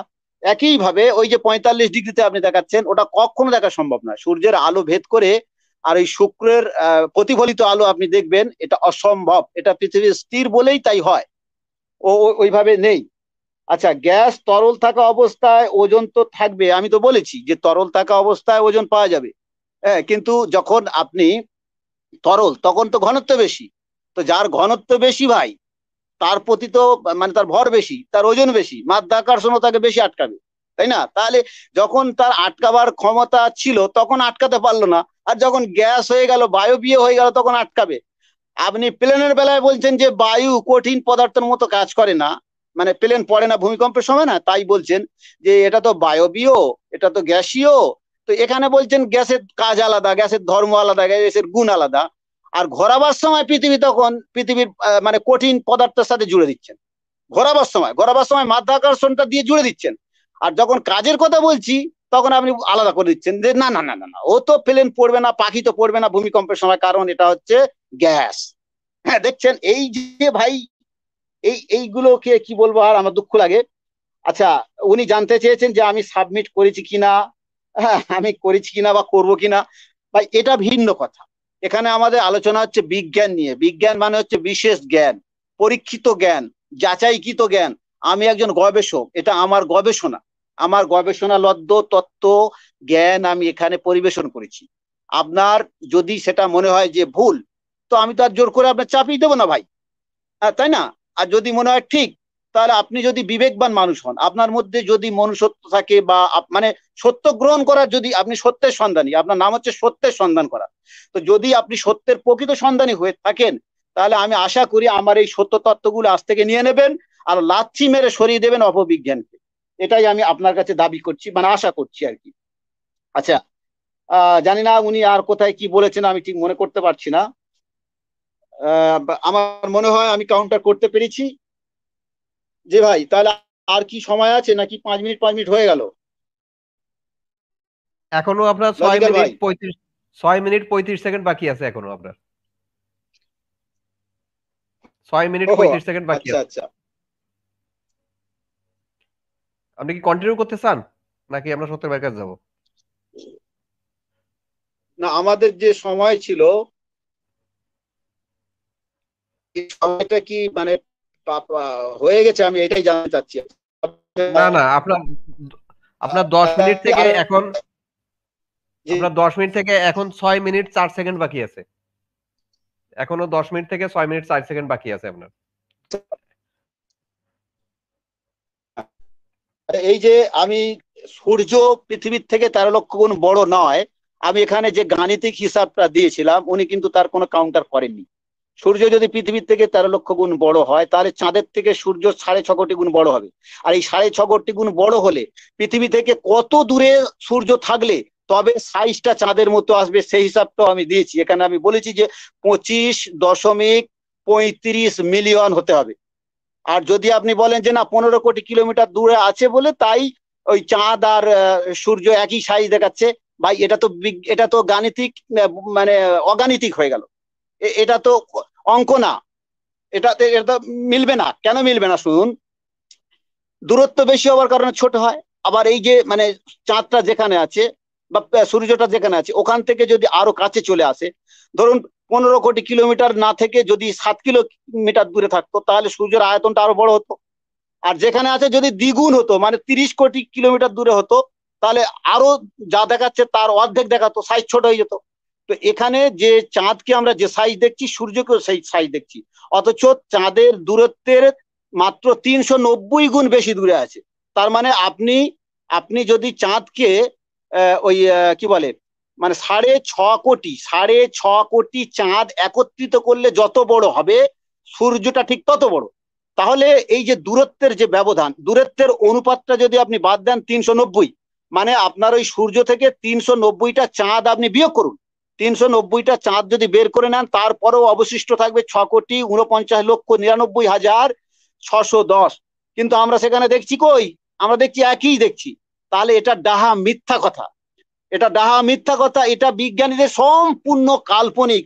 সূর্য পৃথিবীর থেকে বড় নয় বরং ছোট, আর ছোট বস্তু কোনোদিন বড় বস্তুকে ঘোরাতে পারে না। এটা হচ্ছে অবৈজ্ঞানিক কথাবার্তা। আচ্ছা আমি শেষ করলাম। আচ্ছা ঠিক আছে, আপনার এখনো 3 মিনিট 54 সেকেন্ড বাকি ছিল। তো ঠিক আছে, আমরা তাহলে এখন 5 মিনিট পর্ব শুরু করব। 5 মিনিট পর্বে প্রথমে চলে যাচ্ছি। আচ্ছা খাদেম ভাই, আপনি যদি আপনি এক্সট্রা আরো আপনাকে সময় দিব, যদি আপনি অন্য কোনো রেফারেন্স দেখাইতে চান কুরআন হাদিস বা অন্য কোনো জায়গা থেকে আপনি দেখাইতে পারেন। এটা আপনার এখনো সময় ছিল, কিন্তু আপনার কিন্তু এখনো 3 মিনিট ছিল। কুরআনের কোনো আয়াতটা দেখাবেন কিনা খাদেম ভাই? আচ্ছা যে কোরআনে আয়াত তো দুটো দিয়েছি যথেষ্ট। আমি এখানে আপনার উইকিপিডিয়া থেকে একটা স্ক্রিনশট দিয়েছি যে মহাকাশ স্টেশনে ওখানে জিরো গ্র্যাভিটি, হ্যাঁ ওখানে গ্র্যাভিটি শূন্য। আমি ভাই আমার কথা না, আমি ওখান থেকে একটা প্রমাণ দিয়েছি, এবং আমি প্রমাণ দিয়েছি যে যখন আপনি একটা বল বা পানি ঢালে ঢালে ঢাল যেখানে গড়েন যদি ঢেলে দেন তাহলে যেদিকে মানে ঢাল সেদিকে গড়িয়ে যাবে, তার কারণ হচ্ছে মাধ্যাকর্ষণ যেদিকে বেশি ও সেদিকেই যাবে। এটা তো বাস্তব। তাহলে চিন্তা করুন আমাদের টপোস্ফিয়ারের দূরত্ব 10 থেকে 12 কিমি, আর এই যে আপনার এক্সোস্ফিয়ারের দূরত্ব হচ্ছে 10,000 কিলোমিটার উপরে। তাহলে এর সাথে ওর তো আকাশ ভাই অনেক পার্থক্য, এটা কোথায় 10-12 আর সেটা হাজার। তাহলে এই বায়ুমণ্ডল আর ওই বায়ুমণ্ডলের স্তর, এই তাহলে দুটোর মাধ্যাকর্ষণ অভিকর্ষ তো এক হয় না। যদি ধরে নিই যে আছে অভিকর্ষ, ওই বায়ুকে ধরার জন্য অভিকর্ষ যদি কাজ করে, বায়ুকে ধরে রাখার কাজ যদি অভিকর্ষ করে, হ্যাঁ তাহলে বলুন এক তো হতে পারে না। মানে এগুলো সম্পূর্ণ কাল্পনিক, ডাহা মিথ্যা, 100% মিথ্যা, 100% মিথ্যা। পৃথিবীর কোনো গতি নেই, না আহ্নিক না বার্ষিক না দিগন্তকরণ গতি। সূর্যের কারণে দিন রাত হয় এবং ঋতু পরিবর্তন হয়। জি ভাই। জি জি জি, এবং আপনি যেটা বললেন আমরা সেটা বৈজ্ঞানিক প্রমাণও পাইলাম, কোরআন থেকেও প্রমাণ পাইলাম যে পৃথিবী স্থির। এবং আরো যেগুলো বললেন এগুলো নিশ্চয়ই বৈজ্ঞানিক কথাবার্তা, যে পৃথিবী সূর্যের চারিদিকে ঘোরে এবং পৃথিবী সূর্যের চাইতে বড়। তো এইগুলো আমরা সব জানলাম, এবং শুধু জানলাম মানে প্রমাণ সহ না না, রেফারেন্স সহ আমি জানলাম। পৃথিবী এবং সূর্যের চারিদিকে ঘুরে বলিনি ভাই, আমি বলিনি এটা, না এটা না মানে সূর্য, সত্যের ভাইয়ের এটাই টপিক। না না বলতেছি হ্যাঁ হ্যাঁ সূর্য, জি। সূর্য পৃথিবীর চারিদিকে ঘোরে, সূর্য পৃথিবীর চারিদিকে ঘোরে, তাই বলছি। আপনি আপনি যদি কোরআন থেকে কোরআন হাদিস থেকেও দেখাইতে চান সেটাও দেখাইতে পারেন, আপনার এখনো সময় আছে। কোরআন থেকে কিছু দেখাবেন খাদেম ভাই? খাদেম ভাই কি শুনতে পাচ্ছেন? খাদেম ভাই মিউটে আছেন, খাদেম ভাই। আচ্ছা উনি খাদেম মনে হয় ভাই, শুনতে পাচ্ছেন। ও আচ্ছা, এই, তাহলে হ্যাঁ, কোরআন থেকে কিছু দেখাইলে বলতে পারেন, আপনার এখনো সময় আছে।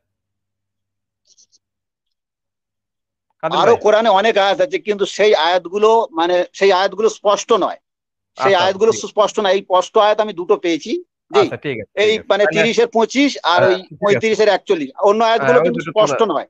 আচ্ছা ঠিক আছে, ওই দুটো তোমরা যে দুটো বলছেন ওই দুটো আমরা দর্শকদের দেখাইছি। তো ঠিক আছে, এখন তাইলে আমরা আচ্ছা, সত্যের ভাইয়ের আরেকটা কাছে আয়াত যাই। এখানে দেবো, আরেকটা আয়াত দেবো ভাই। আপনি হ্যাঁ হ্যাঁ, 36-এর 40টা দেখান, 36-এর 40। আচ্ছা আচ্ছা, তাই তো। মানে কোরআন দেখলে কিন্তু কারো কোনো দ্বিমত থাকে না, আমারও থাকে না, সত্যের ভাইয়েরও থাকে না, দর্শকদেরও থাকে না, কারো কোনো দ্বিমত থাকে না কোরআন দেখলে। হ্যাঁ, আমরা একটু স্ক্রিন শেয়ার দিই।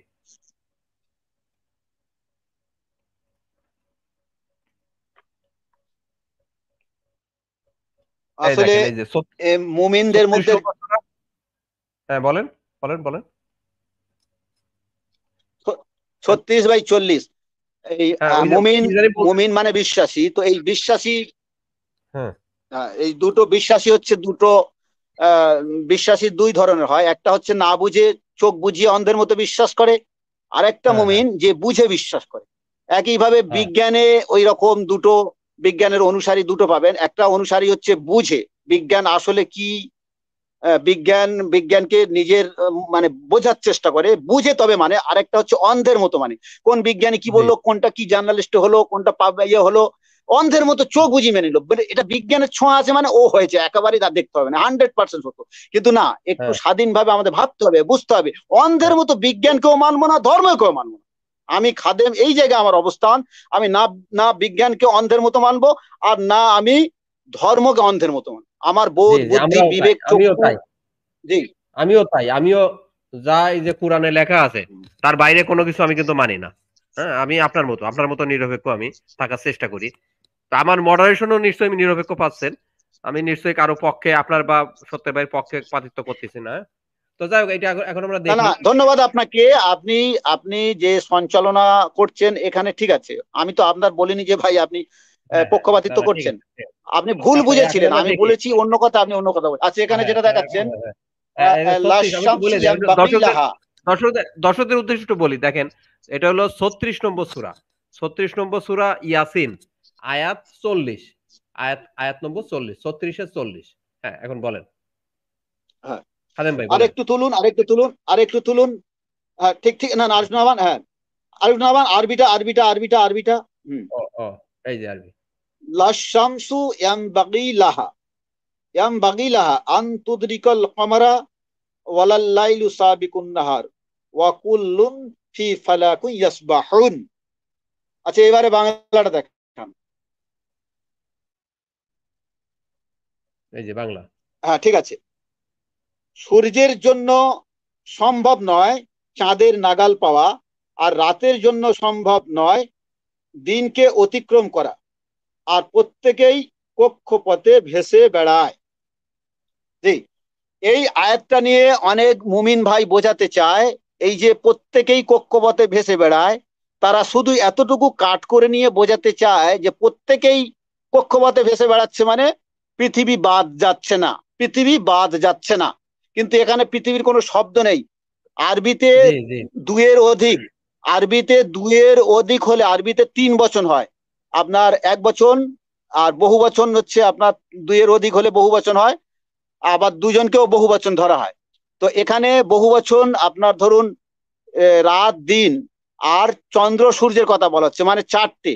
এখন রাত দিন কি কোনো বস্তু, কি কোনো ব্যক্তি, সেটা ম্যাটার করে না। ম্যাটার করছে এখানে বোঝানো হচ্ছে যে মানে প্রত্যেকেই ঘোরে, মানে রাত দিন, মানে কোরআনের ভাষায় যে রাত দিন চন্দ্র সূর্য এরা প্রত্যেকেই ঘুরছে।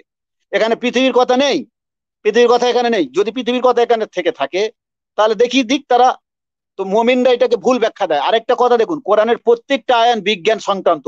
এই যে বলা হলো না যে সূর্যের ক্ষমতা নেই যে চন্দ্রকে নাগাল পায়, মানে চন্দ্রকে গ্রহণ করে, কিন্তু আজকের দিনে এখনো পর্যন্ত আপনি পঞ্জিকায়, ক্যালেন্ডারে, বিজ্ঞানের বিভিন্ন ইয়েতে দেখবেন, সেখানে বলা হচ্ছে যে পূর্ণগ্রাস, এই যে জ্যোতির্বিজ্ঞান মানে আকাশ বিজ্ঞানী যারা, তারা লিখছে পূর্ণগ্রাস। পূর্ণগ্রাস মানে কি? সম্পূর্ণ গিলে নেয়া, মানে গলধকরণ, হ্যাঁ, বা গ্রহণ। তাহলে এই যে কোরআন এখানে কি বলতেছে যে না, কেউ কাউকে গ্রহণ করে না, যে যার কক্ষপথে ভেসে বেড়াচ্ছে, একদম পরিষ্কার কথা। কিন্তু আজ জি থেকে জি, 1500 বছর আগে, আজ থেকে 1500 বছর আগে লোক মনে করতো সূর্যগ্রহণ চন্দ্রগ্রহণটা সত্য, রাহু নামক একটা কেতুকে গিলে নেয়। কিন্তু কোরআন কি বললো, না না, কেউ কাউকে ধরতে পারে না, যে যার কক্ষপথে ঘুরছে। তাহলে কোরআন 1500 বছর আগে এই বিজ্ঞানটা দিয়েছে। আজকের এখনো পর্যন্ত কিন্তু বিজ্ঞানীরা বলছে পূর্ণগ্রাস, পূর্ণগ্রাস মানে পুরো গিলে নেয়, অথচ এটা মিথ্যা কথা, কোরআনের কথাটাই সত্য। জি ভাই বলুন। যে আমরা কোরআনে যা লেখা আছে তার বাইরে কোনো মিথ্যাচার করব না, এই ব্যাপারে আমরা সবাই প্রতিজ্ঞাবদ্ধ। কোরআনের বাইরে কোনো মিথ্যাচার আমরা করব না। তো যাই হোক, এখন আমি সত্যের ভাইয়ের কাছে শুরু করি। সত্যের ভাই, এখন আমাদের 5 মিনিটের পর্ব। আপনার 5 মিনিট কি সময় শুরু করবো কিনা? ঠিক আছে। আচ্ছা ঠিক আছে, আপনার সময় শুরু হচ্ছে। হ্যাঁ, আমি যে প্রশ্নটা এর আগের বার করেছিলাম যে ওনার কোনো পিয়ার রিভিউ জার্নালে পাবলিশড পেপার আছে কিনা, উনি এটার কোনো জবাব না দিয়ে বললেন যে বিবেক দিয়ে চিন্তা করতে। তো বিজ্ঞান তো এইভাবে হয় না। আপনার যে থিওরি ওটা অবজারভেশনকে ফলো করে কিনা এটা দেখতে হবে। কারণ আমরা চাঁদ এবং সূর্যের যে অবজারভেশন, ওখান থেকে আমরা পাই যে চাঁদকে কেন সূর্যের সমান দেখা যায়, কারণ সূর্য হচ্ছে অনেক দূরে, তো পৃথিবী থেকে এই কারণে সমান দেখা যায়। এটা আমাদের অবজারভেশনকে ফলো করে, আমরা এটা অবজার্ভ করতে পারি এবং এটা টেলিস্কোপ দিয়ে দেখা যায় বা যে কোনো ভাবে আপনি দেখতে পারেন যে এটা সত্য। তো এই ধরনের কোনো, উনি শুধুমাত্র যে কথাগুলি বলছেন শুধুমাত্র উনি থিওরিটিক্যালি কথা বলছেন, কিন্তু কোনো অবজারভেশন এটাকে ফলো করছে কিনা বা এটার সাথে অন্য বিজ্ঞানীদের ঐক্যমত আছে কিনা। এই কারণে আমি বলেছিলাম যে আপনার এক্সপেরিমেন্ট কি আছে, আপনার পেপার কি আছে, কোথায় জমা দিয়েছেন, কোন জার্নালে পাবলিশড এবং এটাতে কতজন রিভিউ করেছে, সেটার কোনো আপনি কিছু বলতে পারবেন কিনা। তো আপনি ওইগুলি বলতে পারেননি, কিন্তু আপনারটা মেনে নিতে হবে। তো আমরা তো ভাই কোনো কিছু অন্ধভাবে মেনে নেই না, তাই না? কোনো বিজ্ঞানী বলেছে দেখি, নিউটন বলেছে দেখে তো গ্র্যাভিটি সত্য না, নিউটন বলেছে বা আইনস্টাইন বলেছে দেখে রিলেটিভিটি সত্য না। এটা পরীক্ষিত, হ্যাঁ, বারবার পরীক্ষিত। এটার মেথোডোলজি এবং এক্সপেরিমেন্টস কিভাবে আমরা পাই সবকিছুই দেওয়া থাকে এবং এক্সপেরিমেন্টগুলি যে কেউ করতে পারে, তাই না? আমি চাইলে আমি এক্সপেরিমেন্ট যে কোনো, ওই যে আমি যে গতি জড়তার এক্সপেরিমেন্ট আপনাকে দেখালাম, ওই এক্সপেরিমেন্ট আপনি নিজেও করতে পারবেন। তারপর যে কোনো একটা বিষয় আপনি নিজে, যদি আপনার কাছে ওই অ্যাপারেটাসগুলি থাকে, সেটআপগুলি, প্রণালীগুলি আপনি বুঝেন, নিজে এক্সপেরিমেন্ট করবেন। আপনার তো কোনো বিজ্ঞানীকে মানতে বলে না কেউ, বিজ্ঞান এভাবে কাজ করে না। একই লজিকে আপনারগুলি আপনাকে দেখাতে হবে, ডেমনস্ট্রেট করে দেখাতে হবে যে আপনারগুলি সত্য।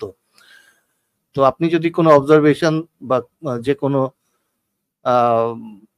ইয়ে থেকে যদি দেখান বা অন্য বিজ্ঞানীদের সাপোর্ট দেখান যে একইভাবে অন্য বিজ্ঞানীরা আপনার সাথে ঐক্যমত পোষণ করে কিনা, তাহলে আমরা এটা এস্টাবলিশ করতে পারি। তাছাড়া আপনারটা আর একটা থিওরি বলতে পারেন, এটা যে না, থিওরিও বলা যাবে না, কারণ জাস্ট আপনি একটা প্রপোজাল দিয়েছেন। এখন যেটা এস্টাবলিশ থিওরি বর্তমানে আছে, যেটা আমরা পাচ্ছি, এটার সাথে কম্পিট করতে হলে ওই লেভেলের আপনার ম্যাটেরিয়ালস দেখা, মানে ডেমনস্ট্রেশন দিয়ে এরপরে কম্পিট করতে হবে বর্তমানে যে প্রিভেলিং থিওরিগুলি আছে সেগুলিকে ডিবাঙ্ক করতে হলে।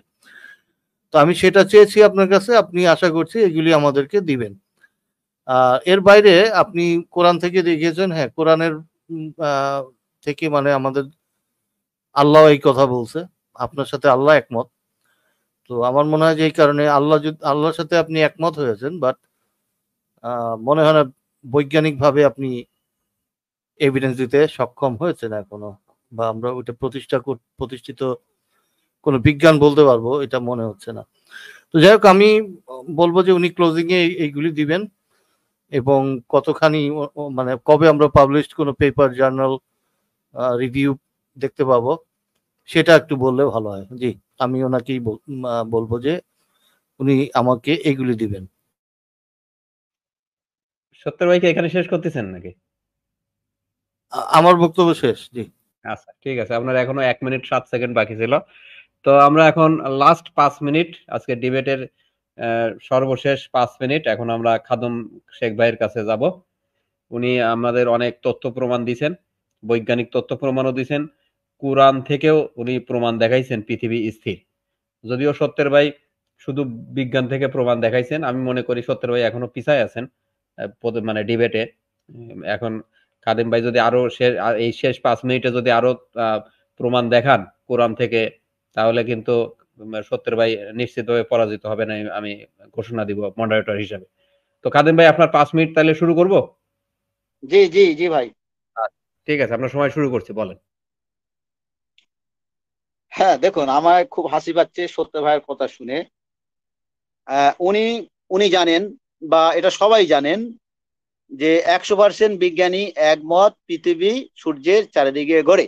তারপরেও উনি ডিবেটের আয়োজনে রাজি হয়েছেন, তাই না? এখন যদি উনি বলেন যে আপনি থিসিস দিয়েছেন কিনা, সাবমিট করেছেন কিনা, কত বিজ্ঞানী আপনার সাথে একমত হয়েছে, ভাই এটা তো হাস্যকর। আপনি তো ভালো করেই জানেন যে সমস্ত বিজ্ঞানী, 100% বিজ্ঞানী এখন তারা একমত যে পৃথিবী সূর্যের চারিদিকে ঘোরে, সৌরকেন্দ্রিক বিশ্ব ব্যবস্থা, তাই না? তাহলে আপনি জানতে সত্ত্বেও আমার সাথে ডিবেটের আয়োজন কেন করলেন? আর এখন কেন এই কথা বলছেন? এইটা এইটা আমি মানে সাবমিট করেছি কিনা, আমার সাথে তার একমত হয়েছে কিনা, এটা তো ভিন্ন প্রসঙ্গ। এইটা যদি হতো, তারা যদি এটাকে সমর্থন করত, তাহলে সেটা আপনিও জানতেন। কারণ আপনি জানেন যে খাদেম এই ব্যাপারে কোনো থিসিস দেয়নি, এখানে বিজ্ঞানীরা কোনো সম্মতি দেয়নি। তারপর আপনি ডিবেটে এসছেন, এখন আপনি ডিবেটে পরাজিত হয়ে উত্তর না দিতে পেরে এই ফাঁক কাটিয়ে এই কথাগুলো বলবেন, এটা মানে এটা মানে গ্রহণযোগ্য হবে না। আচ্ছা, এই যে আরেকটা কথা উনি বলেছেন, এই যে ম্যাথোডোলজি, ভাই আপনার যে মানে মেথড, যে ম্যাথোডোলজি, হ্যাঁ পদ্ধতি, সে পদ্ধতিটাই তো ভুল।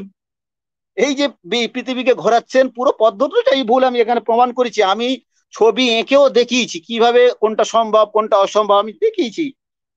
না মানা আপনার ব্যাপার, আমি তো জোর করে আমি বলেছি বিবেক মানে কি, বলেছি যদি আপনি সত্যের সন্ধানী, হ্যাঁ সত্যের সন্ধানী, তো সত্য পেলে আপনি গ্রহণ করবেন, তাই না?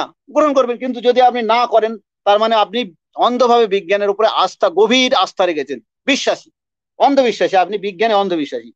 আচ্ছা, ব্যক্তি আক্রমণ নয় ভাই, এটা যেহেতু মানে প্রেক্ষাপট এসে গেছে তাই বলতে হলো আলোচনার প্রসঙ্গে। আচ্ছা, উনি যেটা বললেন, এমন অনেক বিষয় বিজ্ঞানীরা কিন্তু 100% বিজ্ঞানী অনেক সময় একমত হয়েছে, কিন্তু পরবর্তীতে সেটা ভুল প্রমাণ হয়েছে। বিষয়টা আমি দেখুন, আমি এই যেমন একটা সময় বিজ্ঞানীরা মনে করতো যে পৃথিবী সূর্যের চারিদিকে ঘোরে না, মানে পৃথিবী স্থির, মানে আপনার জিওসেন্ট্রিক, জিওসেন্ট্রিক, এটা 1500 বছর প্রতিষ্ঠিত ছিল, 100% বিজ্ঞানী একমত ছিল। একটা সময় 100% বিজ্ঞানী মনে করতো যে পৃথিবীর মাধ্যাকর্ষণ আছে, এখন বলছে যে পৃথিবীর মাঝখানে কোনো আকর্ষণ নেই, মানে পৃথিবীর যে কোর, এটা হচ্ছে গ্র্যাভিটি জিরো, জিরো গ্র্যাভিটি। তারা বলছে মার্সে গ্র্যাভিটি আছে, পৃথিবীর কেন্দ্রে নেই। তাহলে এতদিন যে আপনার সেই নিউটন থেকে প্রায় ধরুন 350 বছরের বেশি আমাদেরকে শিখিয়ে এলো পৃথিবীর মাধ্যাকর্ষণ। মাধ্যাকর্ষণ মানে কি? মাঝখানে আকর্ষণ, মধ্য মানে মাঝখানের আকর্ষণ। এখন বলতে যে না, মাঝখানে আকর্ষণ নেই। তাহলে এতদিন 100% বিজ্ঞানী একমত ছিল, এখন ভুল পাল্টে দিয়েছে। ঠিক এইভাবে সময়ের আপেক্ষিকতা, একটা সময় 100% বিজ্ঞানী মনে করতো যে সময়টা সব জায়গায় একইভাবে চলে, এমনকি নিউটন পর্যন্ত এটা বলেছে। কিন্তু আইনস্টাইন এসে সেটা ভুল প্রমাণ করলো যে না, সময়টা আপেক্ষিক। এইরকম অনেক অনেক, এই যেমন একটা সময় বিজ্ঞানীরা মনে করতো আলো সরল রেখা ছাড়া যেতে পারে না, আলো সরল রেখায় গমন করে, কিন্তু আইনস্টাইন এসে বললো আলো বক্ররেখায় যেতে পারে। বিজ্ঞানের এক সময় মনে করতো যে পরমাণু থেকে পরমাণুর থেকে ক্ষুদ্র কণা হয় না, হ্যাঁ জন ডাল্টনের যে থিওরি, সেখানে পরমাণুর থেকে ক্ষুদ্র কণা হয় না, সিদ্ধান্ত এটা। এখানে 100% বিজ্ঞানী তখন একমত ছিল, আপনি দেখান কোন বিজ্ঞানী দ্বিমত করেছিল? তারপরে এখন কি হলো যে সেটা ভুল প্রমাণ হলো, তাই না? এই এক সময় বিজ্ঞানীরা মনে করতো যে কাঠ দহন হয়, এর মধ্যে ফ্লোগিস্টিন বলে একটা উপাদান থাকে, কিন্তু এখন বলছে না, ওসব কিছুই নেই। তাহলে আজকের দিনে আপনি এখনো অটল রয়েছেন যে না, পৃথিবী ঘোরে, তাই না? পৃথিবী ঘোরে, অথচ কিন্তু এখানে আপনি আমার একটা যুক্তি কাউন্টার করতে পারেননি, আমার একটা বৈজ্ঞানিক তত্ত্ব আপনি খন্দাতে পারেননি। তারপরও বলছেন যে আমার সাথে কোন বিজ্ঞানী এক হয়েছে না হয়েছে, ভাই এটা তো ভিন্ন কথা। আপনি জানতে সত্ত্বেও আমার সাথে ডিবেটে এসছেন, তারপরে এখন এই এই দোষারোপ গুলো করা তো আপনার উচিত হবে না, তাই না? আপনি তো ভালো করেই জানেন যে খাদেম কোনো পেপারস দেয়নি, সেখান থেকে কোনো স্বীকৃতি আসেনি, এগুলো তো আপনি জানেন। আপনার বুকে হাত দিয়ে বলেন, আপনি কি এটা জানেন না? আপনি জানেন, কারণ আমি এটা করলে গোটা পৃথিবী জেনে যেত। আর এখন নাসাকে কিছু দিলে নিচ্ছে না। তারা বলছে যে না, এর উপরে এই ভূকেন্দ্রিক, এই সৌরকেন্দ্রিক এই ব্যবস্থাপনার উপরে আমরা রকেট পাঠাচ্ছি, আমরা অনেক কিছু করছি, কাজেই এইটা থাকবে, এটা ঠিক। তো তারা এখন এই মিথ্যাচারগুলো, এই মিথ্যাগুলো, তাদের মানসিকতা নষ্ট হয়ে গেছে, বুঝলেন? তাদের মানসিকতা নষ্ট হয়ে গেছে। একটা সময় আমি খাদেম বলে যাচ্ছি, আমি থাকবো না, পৃথিবীতে চলে যাবো, আপনিও চলে যাবেন, কিন্তু ইতিহাস থাকবে, ইতিহাস থাকবে, একটা দিন অবশ্যই আসবে, দেখবেন এই বিজ্ঞানীরা আবার ঘোষণা দেবে, নাসা থেকে ঘোষণা দেবে, রসমস থেকে ঘোষণা দেবে যে পৃথিবী স্থির। আপনার সময় শেষ হয়ে গেছে খাদেম ভাই। ধন্যবাদ।